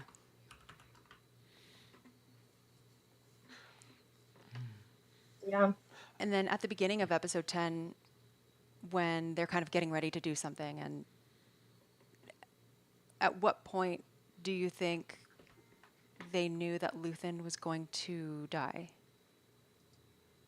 I'm sure they talked about it being a possibility, and, you got to do what needs to be done. But I'm curious I how think- sure they were. Like, at what point did Luthen know he was going to die, or like that Clea thought that this was it? Both. Because the way that they said their energy at the opening of the episode felt much more nervous than usual. And like her being like, tuck your shirt in, like kind of holding back. Like they Oh. gave each other a very I think it interesting was look. when, yeah, I think it was there then. I think it was when he said, I think we've spent up all of our safety. We're not, this is it. Like, we're going Right. to, we just have to do this. And then, There is no more perfect or whatever. right. And then when he said, go, I'm going to go back and do the comms. I think she knew then that this was it. Yeah, he's saying I'm going to be the one who stays and takes care of the stuff. And I guess there was still maybe a chance that he would get out, but it was known that if the ISB Mm. moved quickly, which they always do, uh, then there was no chance of him actually getting out. I'm surprised she was even. I thought it was pretty gutsy of her to even be close enough to see it. Hmm. Uh, that seems like Yeah. a bit of a that was a bit of a, what do you call it, a plot moment where I was like, oh, like for sure the ISB would have known she was there somehow. That's how they are. Mhm. Uh, except it But sounds like Dedra went Dedra really alone. did just mess that up. Dedra Mm. had teams, Hardcore. but she like purposely kept it secret because she wanted all the glory. Yeah. But Yeah. then when Well, that's Partagaz just was a ribbing into classic. her, Yeah. and like she was like, "You also didn't give me enough information, so I had to go." And Oh, so like Krennic. I did kind of feel, or yeah, I did kind of feel for her there too, where it's like, well, if you're not going to Hmm. tell me to do something and don't give me all the information I need to succeed, then I'm going above and beyond by Mhm. snooping for it. There's a great Well, this moment in is that. this is the Yeah. kind of And the classic like failings of lots of like fascist autocracies is the bureaucracy that they is laid therein, and like there's so many egos involved. You know, it's not like that's the whole kind of dichotomy, or like the contradiction between a collective fascist is that kind of everybody's in there for themselves anyway, which they're bound to step on each other's toes and basically call failures and leakages and all these kinds of things. Like look what's happening now with these morons that are running our country right now. So mhm. Can we There's talk a about the end of Dedra's top rival? What was his name? Seems like Kleeman or Cleen. Heart. oh, Um, here it's Cleart. being His end being just held in the front of Oh my shield. God, that was H2SO so as brutal. a shield. The sound design, that was really good. That See, was brutal. seeing that and just imagining what could have been as a K2SO introduction as a horror story ship alien thing vibe thing is just like, oh my goodness, that could have been terrifying and awesome. yeah, right. And I love how proud he is at the end of that. I cleared a way. I Yes, cleared a path. Path, yeah. But he did a good but job. yeah, He Hurt did a very good just job. And then he's like, I hope hope you see my value, you know? And then like of course Hmm. Andor doesn't give him that at all, you know? And then Yeah, Ronnie didn't literally even doesn't get to respond. survive. Ronnie has been, oh, we Ronnie. owe so much to Ronnie. Lonnie, Hmm. whatever. Lonnie. Lonnie. Lonnie, Oh, and I Lonnie. guess it He Lonnie. looks was. like a Ronnie. Yeah. Yeah, I guess that Hey, is I just want kinder to to die rather than yeah. get interrogated. maybe. Yeah, it was definitely better for him to go out that way. Protects his Quick Sad for the his family, kids though. too. Yeah. back to Clea. I just want to point out that there's like this ongoing trend in the Star Wars universe of these like spooky embattled old men that like take like orphaned and traumatized children underneath their wing, and like between Saw Gerrera, Obi-Wan Kenobi, like Qui-Gon Jinn, if you really want to be real about it, freaking Luthen. It's like if any kid is orphaned in the Star Wars universe, they should know that right around Grogu. the corner is some spooky old man that will show them their ways. Or what's the guy's name in Ahsoka? Oh, Like Balin or Balin. Balin. Bale. There's all these Balin. spooky old Balin. man like Balin. just trauma dumping on their Yep. proteges. Um, like kind of wild actually. That's pretty funny. Yeah, Yeah. and I there are Grogu, like even if you more of think them in the about books it. too. Um, I like Alfia's shout out Oh, shout out about to, the Imperial Comtech who admired Clea's work. yeah. yes, That was that was great. nice. Mm-hmm. Well, we kind of get a little bit of that too with Partagaz's ending, and he's listening to Nemec's because Manifesto. they found the manifesto, and he's kind of sitting there. There's like a lot of speculation I've read online about what he was feeling during that scene, and I think for me it was like almost like a astonishing, oh my goodness, we never had a chance moment, and almost awe Yeah. of like, oh my goodness, this is bigger than I thought it was. This is brilliant. He sees through all of it. He's right, almost in a weird way. Not as a turning of like, oh, I was wrong, but in a like a, oh my goodness, we had no chance, kind of a thing. And his last little effort of like, what do you think? Like for like little intellectual battle with somebody, and the guy's like, no, I'm here to take you away. Right. And that sound design of a blaster from behind a wall, like that was just Yep. ooh, heavy, so heavy sounding. So Yeah. it was good. Do you think he was listening on like? Do you think it was listening on like Apple Podcasts or like Overcast or? He had a little Kindle. He or had a little Kindle with him Spotify? or something like that. Nemec's Manifesto podcast. We're gonna take a quick break from this manifesto to don't forget to subscribe and a little. He's been listening. He's the number one fan. He's been listening this entire time. a quick message from HelloFresh. This our sponsor. Dex's Diner coming, sponsored by this episode. Be sure to check out the Java Juice. That's right. So, when Bale says, "May the Force be with you, Captain," is that the first time they've said that in Andor? I don't think so. When else do you think? My first guess is that the Force healer could easily have said that. Also, I feel like Bail Organa says that more than once. Like, I feel like maybe he said it to Mon when they said goodbye to each other or something like that. Or I could be wrong though. These are feelings. I don't feel a strong sense of. I feel like it's the backup first time the from Force has been mentioned, minus the Force healer. Like the Force healer Yeah, I was the think first time it was mentioned, I think so. which again plays funny into this whole New Hope thread of like, here comes this kid with the Force all of a sudden. Yeah. It makes it how clear what a left-wing thing that is. It's just out of nowhere. Like, nobody is doing Jedi stuff. Nobody's thinking about the Jedi. Nobody's doing Force stuff. People don't even realize that the Kyber crystals have a purpose. They think of them more like as a statue kind of a thing. And here comes a lightsaber-wielding, thoughts manipulating. Crazy Yeah, old man I with a think young Kyber- protege. Yeah, right. Crazy old man with a Crazy young old man with a protege. Exactly. In this arc, I think is this the first time they've also mentioned Kyber? Yeah. I think so. No. I can see that. And Andor 1, Luthen gives season 1, Luthen gives Cassian Sky Kyber. That little necklace. That he says, hold on to this. Hold on. It's like right as he drops him off on Aldhani, he's like, it's like a down payment. He says, like, Yeah. No, you're right.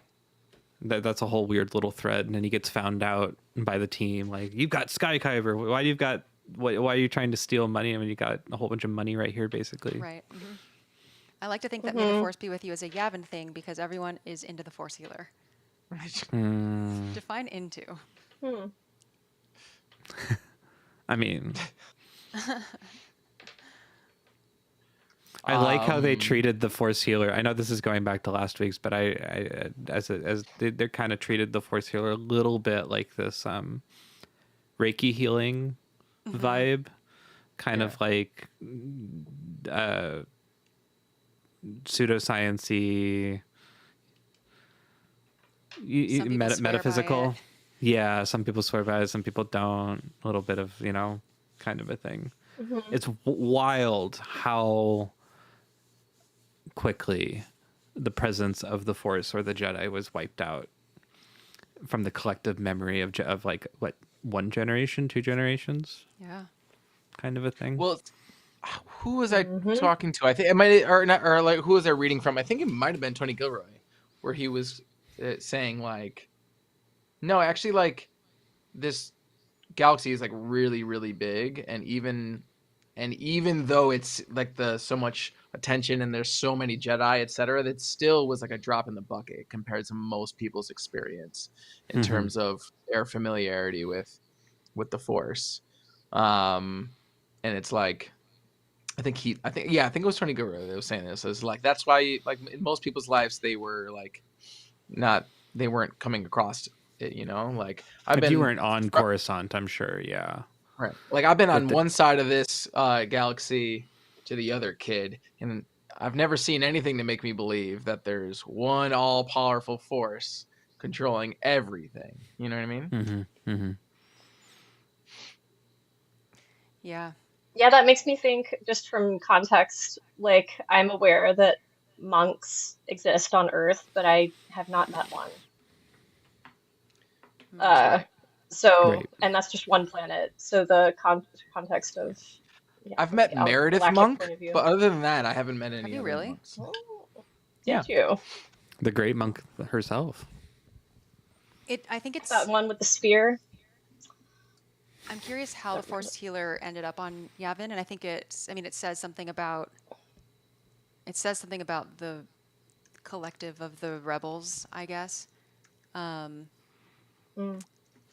She could have also been like drawn. Like I'm just curious how someone met her and brought her over, recruited her for this. To be the rebels massage therapist, the rebels Force Healer or whatever. She's on tour with them. Yeah. Like the Yeah. opposite of a force. It's like the same practice of like a force choke, but force massage is just like just not You just taking have it to channel it. as far as Yeah. Vader Just is taking don't do it on the throat. You just do it on like keep it to the don't kill them. shoulders. Just lightly, very lightly do it. Anakin could never grasp that concept, so he got kicked out of the class very early on in the Jedi training. She moved there Force- to I try would to like get a people to force sign up for massage. self-help class. That's pretty good. Oh my goodness. Onto a funny note as well, there's just like two words that I thought were really funny. Saw, when he's complaining about, like, he's talking to Mon and Bail Organa. He called some people meddling squealers. I like that. Meddling squealers. That's a good, you know, those meddling kids and that dog, Mhm. whatever it is that they called Scooby-Doo. Yeah, I liked the meddling squealers. Let's do some comments. Yeah. Okay. Matthew says, the last two sets of 3 episodes, I felt the fact that they cut down from 5 seasons to 2 seasons was felt more. I would have loved to have gotten more attention for side characters. I mean, yeah, that's what we were saying. You could take any of these characters and like give them a whole Yep. couple episodes just by themselves. Like again, I think there were some things that were made better by having the time skips, Mm-hmm. Yeah. but then just some things felt more rushed. Yeah. Huh. Gary24 says the rebellion is Genesis before Peter Gabriel left. Okay. Does that make the Resistance the Phil Collins Genesis? Anybody isn't team- Genesis fans? No, like Sorry. Yeah, no, like I'm the a huge resistance. I'm the a huge resistance. Genesis fan, so I'm like, Okay. I get it. Okay, I yeah, get so it. can you explain I the hear you. joke then? I got it. No, I would say the resistance is the Tarzan soundtrack. Okay. The Resistance is well, right. The Phil Collins Genesis.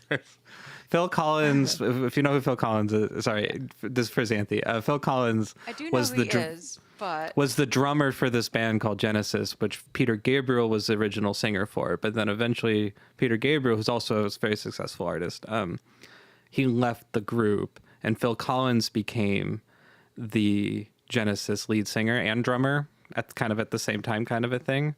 And they went from like the stylistically like super weird theatrical costume prog rock of back in the day to like the Tarzan soundtrack, but like in band form, kind of essentially. But kept the would name say- Genesis. Here's what I would say. I would say like I'd say the original trilogy is like the original Genesis.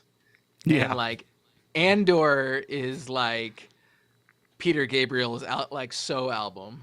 And then and then I'd say the Resistance is like the Tarzan soundtrack. Yes, because I would give it that. Is that? Yeah, that's 'Cause how Disney- And the I'd- prequels was that weird era where is like they were still kind of prog rocky, but not quite. It was like like Right. 10-minute pop songs is what they Right. were doing. No, I would say like the prequels are like In the Air Tonight by Yeah. by Phil Collins. Yeah. I can feel it coming in the air. Um, anyways, on our Genesis Do podcast, you know what everything will be revealed. you know what you call a drummer turned singer who wants to do them both? You call it a dreamer. Do you know what you do if there's a drummer at your door? What? You pay him for the pizza and you close the door. How did you know it was a drummer in the first place? The knocking Because when kept he knocks, speeding the up. knocking speeds up. Yeah, it's the knocking. Yeah. Isn't Team Luthen the espionage/classified division of the rebellion, so recognition would not take the form of a medal ceremony?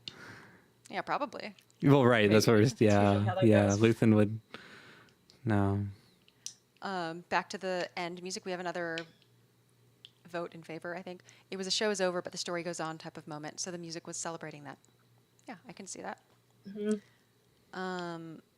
We should also give sounds to the props team as well. Mm-hmm. The way they framed the interrogation scene was incredible, where Krennic's eyes are just out of the frame, but you see his mouth, and he brings down his finger on Dedra.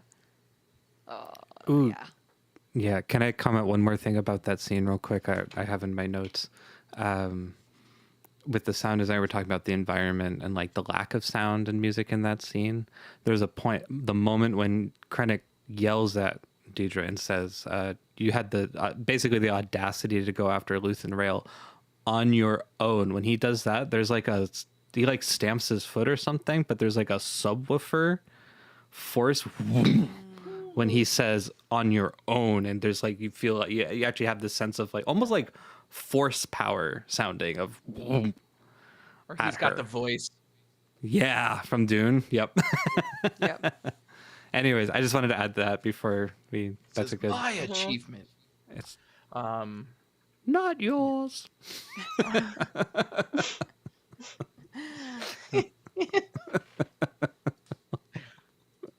Let's see. Back to the Force Healer. I meant they all buy into her practice as being legit, but they might also be into her. A Force Healer would have definitely been hiding her talents in the Empire. True. Joining the rebellion would mean she wouldn't have to hide her talents and who she was. That's very true. Only safe place. Yeah. And then, yes, okay, so that was the interrogation. And then, off topic, apparently Tony Gilroy is trying to get the Niamo stems released. That would be very cool. Nice. Because we can get See, lots you more know what? remixes. you know what? People have said some things about Tony Gilroy being kind of like a super serious dude, and he's not really down. He's doesn't really like Star Wars and whatever. But I think I've seen a lot of evidence that dude's pretty down to clown. You know, like I feel like some things that I've seen about him, like it's clear that I'll give you a couple things I read recently, which is one, he was like apparently he was watching The Mandalorian and stuff. And he's like, man, that show was so great. And this is what he said. He's like, man, that show is so awesome. But he's like, I had to stop watching all Star Wars because he kept feeling like he was doing something wrong. Like he was like, I think I'm making this show the wrong way, because he was like getting influences by the other Star Wars shows. That's why he like cut everything out, so he could just focus on what he knew he should do. But like, there's other things. Like recently, he was like, yeah, we were gonna put Leia in this show. He was like, we were gonna put a scene where like Leia and Mon like have a connective moment because they both like joined the Senate at the age of 16, and like they were gonna do this thing. He's like, but it was distracting and it just didn't make any sense, you know? So I think like I don't think the dude is like against doing fun Star Wars shit, you know? Like I think he's just like, I want to make the best show I can. But I think people get this idea that he's like rolls his eyes at like fun Star Warsy bullshit, you know, which I don't think is the case. I think he loves this stuff, you know. But he just wanted to make the best show he could. I was laughing. I just think like that whole like Luthen shop is like, it's kind of like, it's like this little thing in the show that is just full of all of the references that are not in the rest of the show, you know? Right. It's like, see, we do have aliens, and we are Right. referencing other things. That's funny. Yeah. They had that It's cool It's knife. like the portrait of Dorian Gray of references in this show. It's like this is where they all get deposited into, is like this massive Yeah. room full of nerd shit, you know. Mhm. Yeah. The Nautilin Bleeder. Yeah, the Nautilin Bleeder. I feel like Luthen choosing to, I mean, that was very purposeful of him to make that be the thing that he shows Jedra so that he can Yeah, that was then cool. use it. Mm-hmm. It Chekhov's was kind of Nautilin like he Bleeder. did get to make a Chekhov's final Nautilin. choice. Yep. Yeah, and so I play a Nautilin in the Star Wars RPG campaign that Justin and I are in. Yes. That will I Absolutely be filing making that an away appearance. for later. Oh yeah, Will you I need to need get to one of use? those. Yeah, It's only three in existence. yeah, and it's like What they said. centuries old. So of course my character will Sick. probably find it just someday. Obviously. Yeah, Someday tomorrow. yeah, that's true. We're playing tomorrow. I've had one. I have one of the three. Yeah, it turns out that is actually in my inventory is a Nautilin Bleeder. Um, I'm going back to like the silent moments. I'm curious. This would be a question for John Finklia, probably. I'm curious how, if it's like how he chooses when to when to have silence, and when in this conversation should the music start. And I wonder if that line is ever like moved in the process. Like, I'm guessing he's probably the one who decides like when the onset and offset of music occurs. Yeah, that's but cool. That's yeah. Because also just leaving room for silence is so important. Mhm. What were we talking? Oh yeah, comments. Okay, so in my headcanon, Clea walked up to Han after the award ceremony and whispered, "You're really gonna fuck up really bad one of these days, and I'm gonna laugh my ass off." Yeah, she would have that kind of relationship with Han, I bet. Man, well, okay, so I feel like this actress is like such a ringer for Leia. Like I feel like she would be an awesome like post Return of the Jedi recast if we wanted to do some stuff, you know, with I think you're Leia right. and you know, I mean, like that's why she- everyone was. There was that rumor that she was going to be revealed as as Leia. Leia for a second, which would That's have just been like Clea Leia. Come on, y'all. But Right?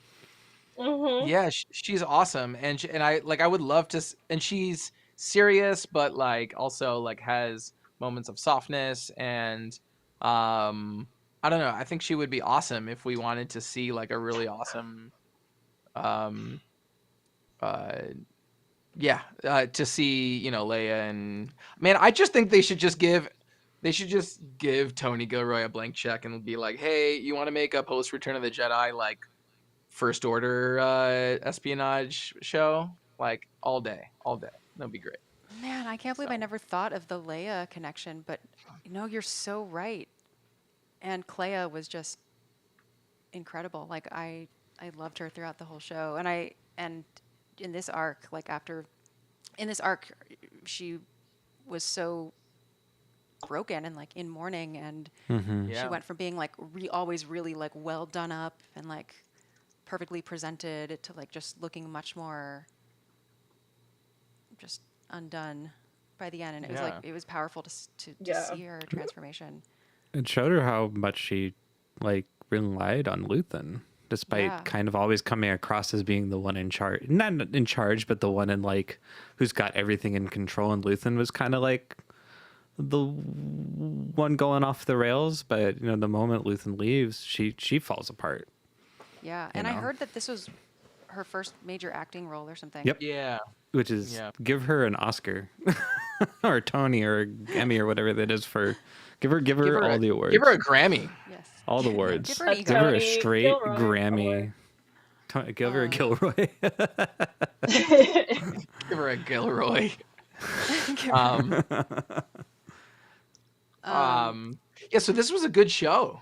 Yeah. It's a great show. Mhm. Her and Wonderful show. Deidre. Dolby Creator talk. Oh, I saw something funny about Dedra today. That was her talking about how she was like her mom would try to get her to smile more, and she was But how like, Yes, playing I saw Dedra, that she got to too. like lean into her frowny That's face. funny. Her frowns are very impressive, like the most impressive Yeah, frowns I've she ever has seen. like so much control. Yeah, Super down to frown for sure. yeah, You should watch Um, the interviews with her and the actor who for plays Cyril. Cyril. They're pretty funny. Yeah, I should watch yeah, those. I have them like Matthew, but saved. Turned what on to a happens? few of What them. happens when? What happens when Disney offers to buy Tony Gilroy a small island of his own? You know, is he going to say no at that point? You know, I don't know what shower I would him even with do with an money. island. If someone offered to buy me an island, I'd be like, I don't know No, if are I you want that kidding me? responsibility. I would go there so fast, and you would never hear from me ever again. I'd probably be like, that sounds like too much work. I'd invite you Uh, all, of course, but like okay. I wouldn't like leave that island. Crunkburger says Dolby Creator Talk just Scheiblen. released with sound editors. Love how they consider sounds from the library or make something new. I Good. would love to check that out. Yeah, I'll look it actually. up, but can you drop a link if you're still here? What might be my favorite exchange from a Yeah. season of great writing? Yeah, Granny that was just good. grateful for a change in scenery. Yes. Scanning. Mm, Luther knew it was over, so gave Clea a chance to escape instead of destroying the comms. Yeah. Tony Gilroy says he wanted Cassian's sister never to be found. That when he heard Saw's group refer to Jin as little sister, that he instinctively wanted to protect her. Oh, that's nice. mm, And then yeah. Tony Gilroy was giving high praise to Skeleton Crew in a recent interview. Yeah, and that show was we cool did cover too. Skeleton Crew here. Mm-hmm. Tony Gilroy has said he is done with Star Wars. He enjoyed working on it, but he is 68 years old and wants to do other projects outside of Star Wars. That's fair. 68 is for also him. not that old, especially in filmmaker terms, I feel. Maybe we get him to come back and do the espionage for the second Death Star, where all the Bothans apparently Oh, where all perished. the Bothans die? Yeah. Bothans perished. Just to make all I those think- Yeah, Rogue he One can do all of haters the from the very massacre beginning, related things. you know, to shut them all up. I think he should do his next show should be all on Kashyyyk. Every character should be a Wookiee. Should they celebrate something? You know what? He would probably do it good too. He'd probably do it just the right. Like it would be like the most invigorating script. Like, it would win awards for like being the most complex For the Star Wars story, special reboot. but like no subtitles, nothing. Yeah, no subtitles. No It would just- subtitles. It would be like so good. Yeah. Oh man.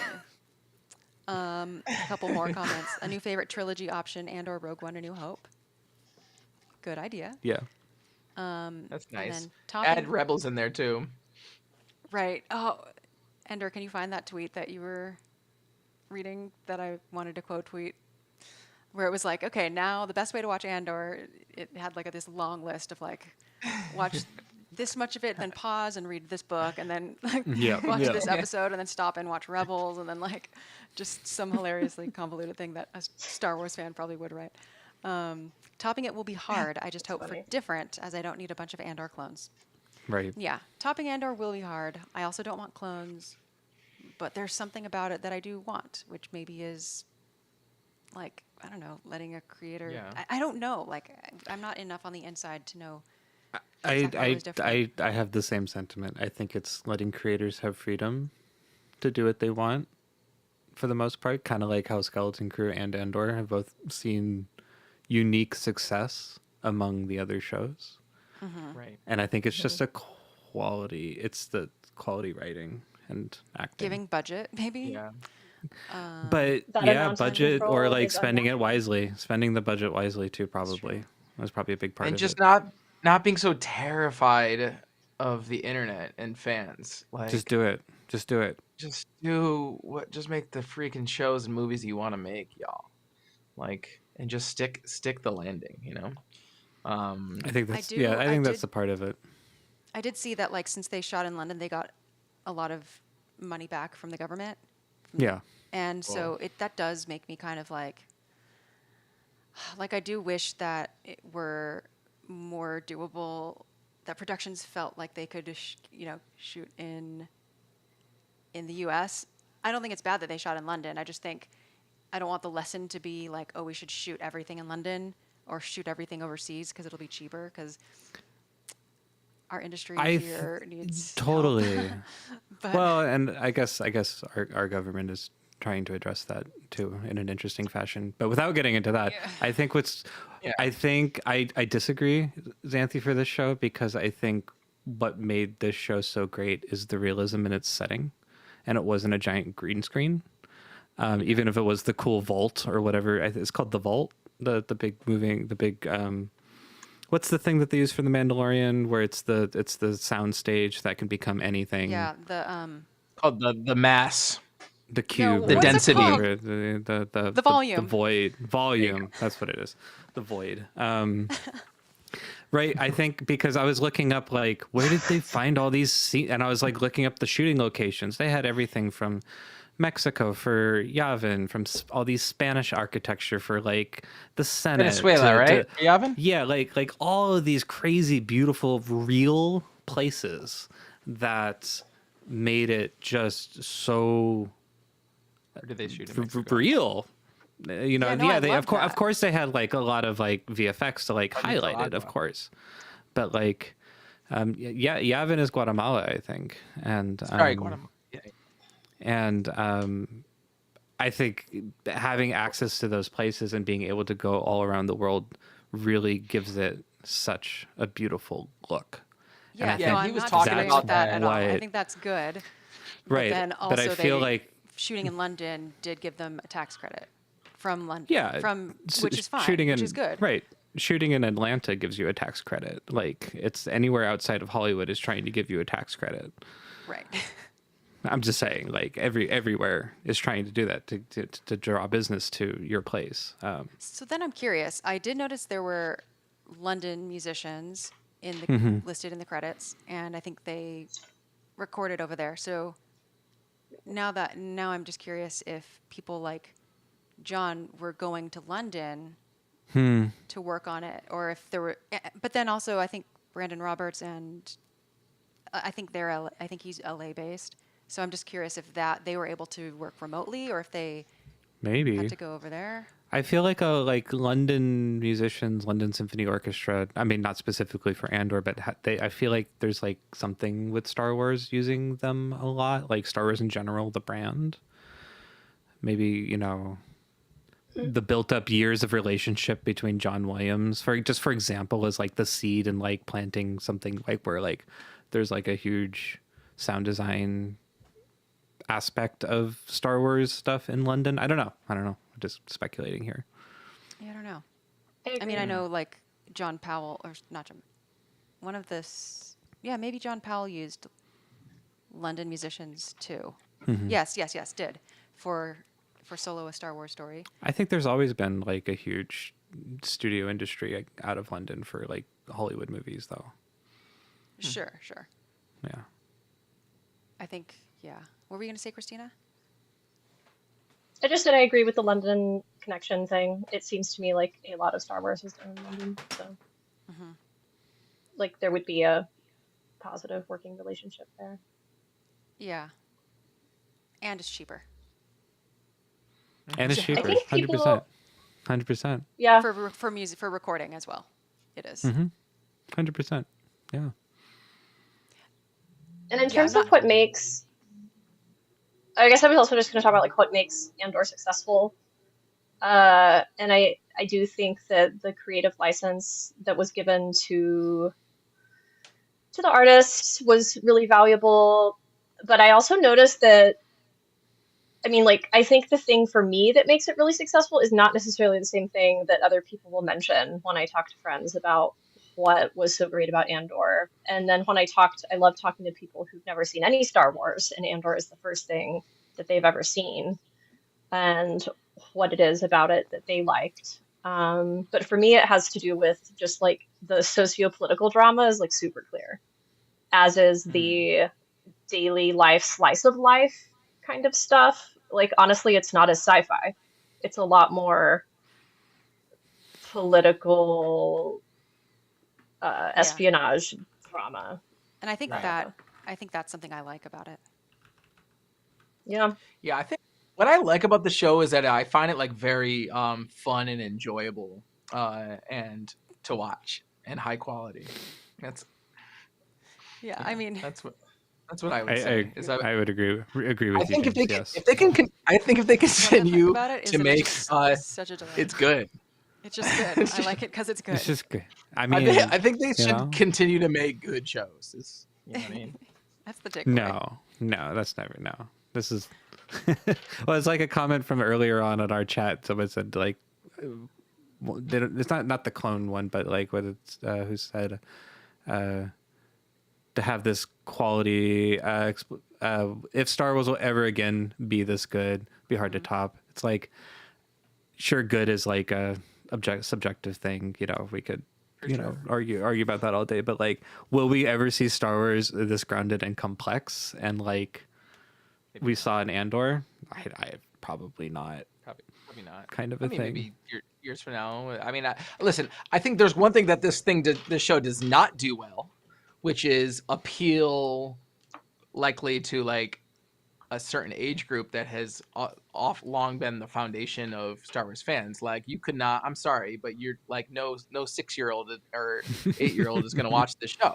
Okay, just they won't find it exciting, and it'll be difficult for them to follow. And I'd say that the show obviously doesn't try to reach that group, but I think though Star Wars, in my opinion, should always be continuing to reach very Kids. young kids and to make those make these stories and these Mm-hmm. values and these warnings about abuses of power, abuses of people, palatable and understandable through what it does best. So I am excited that there potentially is more more shows and movies coming forward that are going to like go back to kind of that palette of Star Wars.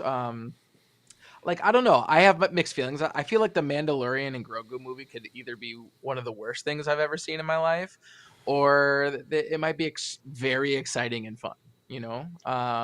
So I could go either way. I have to say this is that some of my complaints over the Mandalorian over the last few years like boil down to this: like it just looked and is like looks cheap, and it's acted cheap, and I didn't buy it. You know what I mean? Like that Jack Black episode, like with him and Lizzo, I was like, what am I watching? Why does this look so terrible? And it's like, and the acting is so like, I feel like on a movie budget, maybe some of the stuff could go down better. So I am excited to give the Mandalorian movie a chance.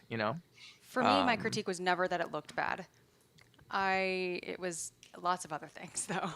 yeah, I mean, I wouldn't say that's my own critique, but I think they're like sometimes a lot of the times when I was feeling brawn out of it. I mean, that was my number one critique on Obi-Wan. It was like this looks like a CW show in a lot of these different places.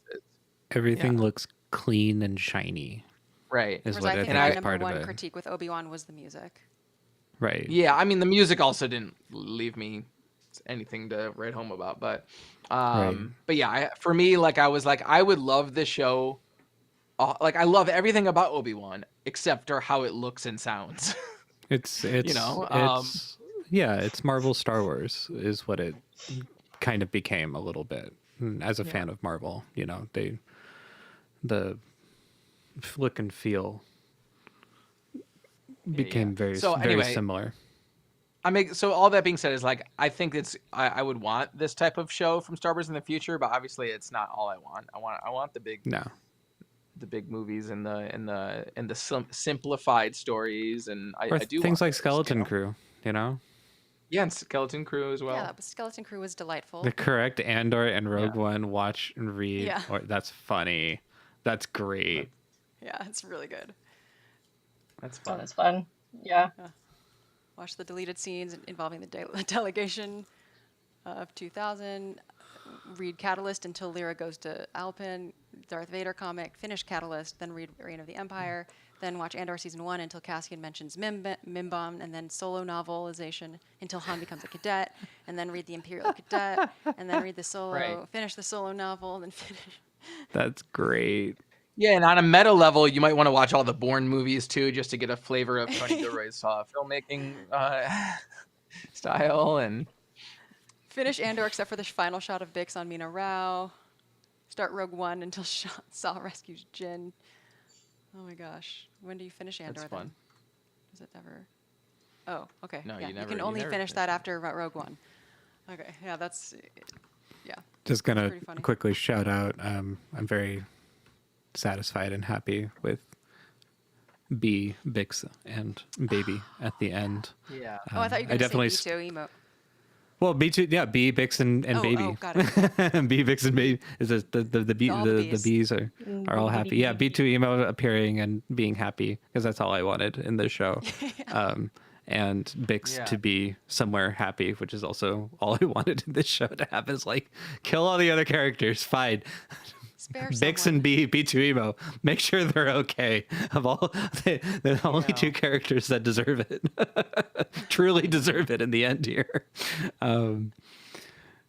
They did nothing wrong, either one of them. Yeah, Yeah. Does yeah, anyone I'm else happy have- B2 emo is happy. Anyone else have, wrap up thoughts? Talked about Predagaz. The stunner grenade sound was pretty cool. Oh, that was cool. Yeah. My favorite lines from K2SO were, "Do you want to know how many protocols we're breaking?" I count 17. Oh, yeah. 18. Yeah. I don't like it here when he's sitting there in the ship. He's like, I don't like it here, and then he just kind of like slips back bored. Well, that's kind of fun I've for been- him to say that he looked at the Empire or the Emperor too, right? Or like I was gonna say I've been to marching. Coruscant. I've been to Coruscant. I was in a parade. And was after funny. Cassian giving him the cold shoulder when they're going back to Yavin, he just says, "I plan to tell them I was kidnapped." I'm throwing. I you under the loved bus, him playing you poker jerk. too. I don't know if we didn't talk Yes. about that poker scene was amazing. Oh, sorry. One quick question. Yeah. Does everyone feel like their relationship was like well established enough? Like, so sometimes this happens when you do prequels and you've got like you get to see these characters in their heyday, and sometimes it doesn't feel like it's been established enough. Like I think one of the complaints of like the Dark Knight movies is that Batman is like just straight up isn't Batman for a very long time in those movies. Yep. Like he's basically like Batman for like what 2 or 3 years, and that's like Batman's entire career in those movies is like, and then he retires. Or like for me, like I haven't really seen like Han and Lando. Like if that's like I assume that they were like thick as thieves like throughout their whole youth, but I think we can glean from some of that like maybe they weren't bumping each other. Anyway, all I'm asking is, do we think that Andor and K2 have been established as having the storied history that is presented in Rogue One? In Rogue One? Do we feel like they're tight enough buddies? Like, me, no. because that's the end. That's the end, right? Like they're flying off to what do you call it? The Ring of Catherine. Like, yeah. I think the consensus was for Xanthi, no. For me, yes. For Justin, what did you say when we talked about it? I think we talked. This was actually the mostly, first thing we talked about Yeah. on the Funny stream enough, today. right before you during got the, on. Like right before Oh, you is that got right? on. I think that was pretty much. Yeah. So what were you thinking, Justin? I'm trying to. No, remember. I think it was like a mix of both, where they were established off screen. I think the chat mentioned they had played like 600 something games of this card game, which I did the math in my Right. head, 365 days in a year, assuming we're going by Earth years, 800 games. That's at least 2 games a day. They're probably not playing every day, so that's probably rounds of like whatever. So they've been interacting with each other a lot, but then at the same time, I think what this establishes to us is that what we thought in Rogue One of them being buddy buddies through all these adventures was like not so, because especially when he kind of gives K2SO the cold shoulder after rescuing him, I mentioned it was like, oh, he's not going to have emotion towards a droid again because of B2 emo. He's like, I'm not going to do that again. I'm not going to get attached anymore. I've lost too many people. I've lost too many things in my life. So I think it was established, but it wasn't. It established that what we thought wasn't quite what we thought 5 years ago or Right. 6 years or whenever Rogue One came out. Yeah. But that was my assessment. Yeah, I guess when I think about it, when I think about the stuff off screen, I'm like, okay, I guess, yeah. But for some reason, I was like, oh, I guess I was expecting more, you know. But prequels are tricky like that. 2016, 10 Were there years any other ago. relationships that you weren't maybe not sold on? Relationships that I wasn't sold on? Yeah, you were saying the relationship between K2 and Cassian.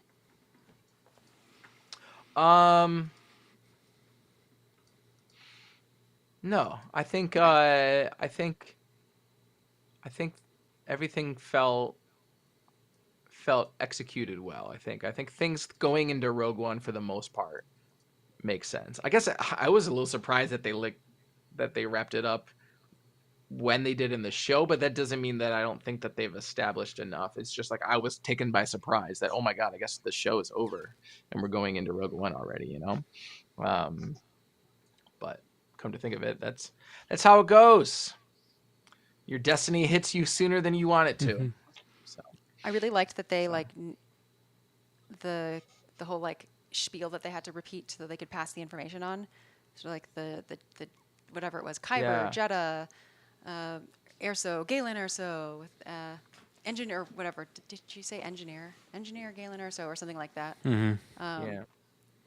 And then it just made me wish that Rogue One were more about Galen than Jin. Yeah. Yeah. But anyway, I just really like it, Galen. Question actually for you, Xanthi. Speaking about Rogue One, I know we've talked about a few times how Rogue One hasn't been one of your more favorable Star Wars films. Like it wasn't Correct. necessarily one that you were. I mean, you liked it. It is, you know. Yeah, I enjoyed it. But like as like, does watching Andor change any of it for you? Just curious. I think so. I think for sure. I look forward to watching Rogue One again. But like also when we watched Rogue One when it was re-released, I already was like, oh yeah, okay. Many things have taken place since first watching Rogue One that have deepened my appreciation for it, including reading the novelization, which was good.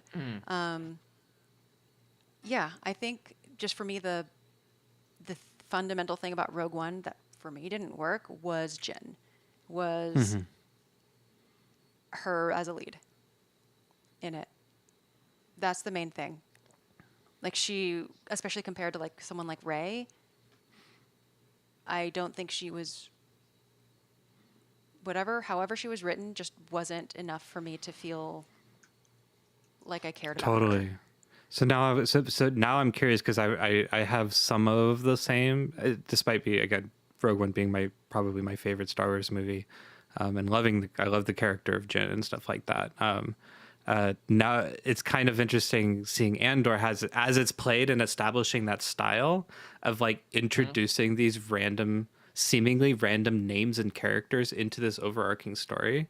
Now I'm curious if Jyn as a concept of a character works a little better if you view Rogue One as another episode of Andor, as like a big Well, long, now like it's just you like know what I mean? Andor becomes the main character of Rogue One now, and now that like Right. he almost feels like the main character. You're just kind of waiting for him to show up on screen because we've got this show now. Yeah, again, Right, I you think know, it'll be it- hard because everything about Rogue One is telling us to center Jyn. Totally, 100%. Yeah, and we switched the story, but we've switched the story so many times in a weird way, almost to the fact where Andor wasn't even like he was the main character of Andor, but was he the main character of Andor? like in a weird way. There's like a lot of moments where I felt like Andor as a character was like, we're like, your story is interesting and you're the through line in all of this, but this is such a bigger story than just as Andor the title kind of a thing. So now Rogue One feels like the continuation of this through line, with Cassian being the through line in this story, of course, but like him never being the main. He was just this incredibly important through line with all this. Right. The issue I have with Rogue One is that I feel like I can just see the seams too clearly. Like I can see that it was highly changed in the later stages of production. Like it seems the tone isn't consistent. There are scenes that feel like they were shot in different locations than one another. There's like a conversation between Jin and Saw in which you never see them. I believe so. It's almost like you never see them on screen together, and they're going back. It's when they're on Jeddah together and they're having a conversation, and their conversation is just shot a one shot from like on either of them, like a medium shot, but you never see them talking in the same room, and it feels like this was a conversation that was like added in like the later stages of reshoots, and there's so much context. It's just there's so much about that movie that feels like it's not consistent. I mean, I love the movie still, even regardless of this, but it just feels like an uneven movie to me. Like it feels like it's multiple. And do you know there was a whole romantic plot between Cassian and Jin that was completely removed from the the cut? Yeah, but that's just like you can see that. You can see it. Yeah, that scene you're talking about. Yeah, James, in particular, there definitely were line changes that happened in that scene. While I was watching Rogue One for the first time, I definitely wasn't picking up on like, oh, this feels like it was disjointed, or like this feels like it was a lot was changed. I tend not to, I don't know, notice or read into things as I'm experiencing it.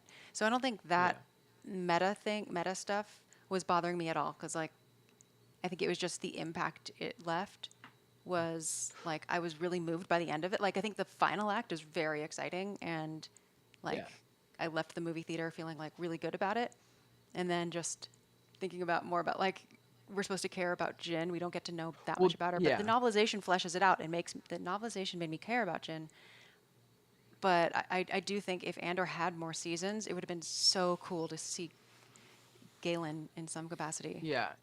Yeah, and I think that's why I think that meta narrative is the results in the lack of impact that I have for like Jin's stories. Like I like there should be more establishment of Jin's like childhood that's shown instead of told in that movie. Like she like apparently has this connection to Saw Gerrera, but the only shot we see of her and Saw Gerrera before they meet face to face in that movie is just like looking up a well, and he's like raising that, like that's it. We don't get to see them. Like there should be a montage of like Jin growing up with him and stuff like that, so we can like create some type of connection to these two characters, so it like makes any sense when she ultimately like leaves him behind to die on Jeddah, you know. So I don't know, there's a lot about that movie I think that barely got brought together in the edit, and honestly it works like astonishingly well for the context. It was also like, when I think back to that movie, it's like that movie was kind of wild that they made that movie. It was like the second movie that Disney made, and like we didn't have all this established like boundary breaking media from Star Wars that we have now. That when we watch Andor, even though it is like kind of, wow, I can't believe the show exists, like it doesn't smack us as hard in the face because we've seen so many different versions. We've had Jack Black and Lizzo in The Mandalorian. You know what I mean? Like we've already had them smack us in the face with things that we never thought we might see from Star Wars. It's kind of wild that Rogue One like was received as well as it did, and like came together as well as it did, because it was like so wildly different than anything we'd seen from like, you know, like capital S capital W Star Wars before, you know. I think the way it like directly led into A New Hope was really impactful. Like I remember like crying when Leia came on screen. So cool. And then it's cool that Andor does continue, you know, retroactively, like a lot of the same themes. That kind of Jin does go through her own like, who are you moment, where she has to decide whether she's like going to help or get out of the way. Mhm. I feel like Tony. It's like I did the prequels right. I'm not saying he did, like trying to compare like the prequels to Andor, but it's almost like you guys did your prequels. Well, I'm gonna do my prequels, and they both lead to the same moment, kind of Yeah. a thing. It's really well made. There's a comment here, which is a funny headline. Tony Gilroy has scored Oscar Isaac for a movie about film scoring, according to Slash Film. Is that the actual headline? Because that's really So hilariously Scored confusing. Oscar Isaac for a film. now about all that needs slang. to happen is this movie needs to get an Oscar. And so that Tony Gilroy has scored an Oscar after scoring Oscar Isaac for a movie about scoring. Yeah. Yeah, that's good. And then right then the whole film industry will just implode upon itself, and the cycle will be complete. And Yeah. no more meta. Absolute meta destroys us. Well, I think we're done here, unless Buffalo, anyone else has final thoughts.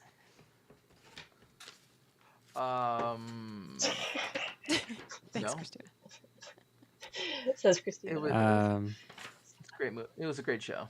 Yeah, I'm really, legitimately sad yeah. that it's over. I am too. But I'm looking forward to getting back to some cheesy, shitty Star Wars. You know, like I'm excited to let's watch some Ahsoka. Let me roll my eyes a little bit, but also kind of love it. You know, I know don't what I know, mean? man. I'm excited. I like that. I tasted crappy blood. shit, I you know? want more, man. You can't do this. I can't go back want- to space I whales. want- I can't. yeah, I can't I go wanna- back to Boba Fett. I want Can't go Ezra back to riding Bridger. Rancors. Yeah, I want Ezra Bridger riding on a Rancor while he's While Thrawn is like on the back of a Star Destroyer, and there's like barreling a young at each Finn. other. Like Finn is there for some reason and Riding a horse. Yeah, that's just what I want. You know, and there's some fringe toy from 1985 that is referenced in the background. That's just the kind of bullshit that I'm looking forward to, you know, now that we got out of Serious Land, you know? Mm-hmm. So What's the big monster in Bad Batch and Rebels? The Kylo beast, the Milla Omega? beast, No. What Oh, the Zillow did you say? Beast. Zilla The beast. wildebeest. Yeah, we need some more Zilla beast. Yeah, the Zillow. Yeah, dude, all right, just give me it all. Person. You know.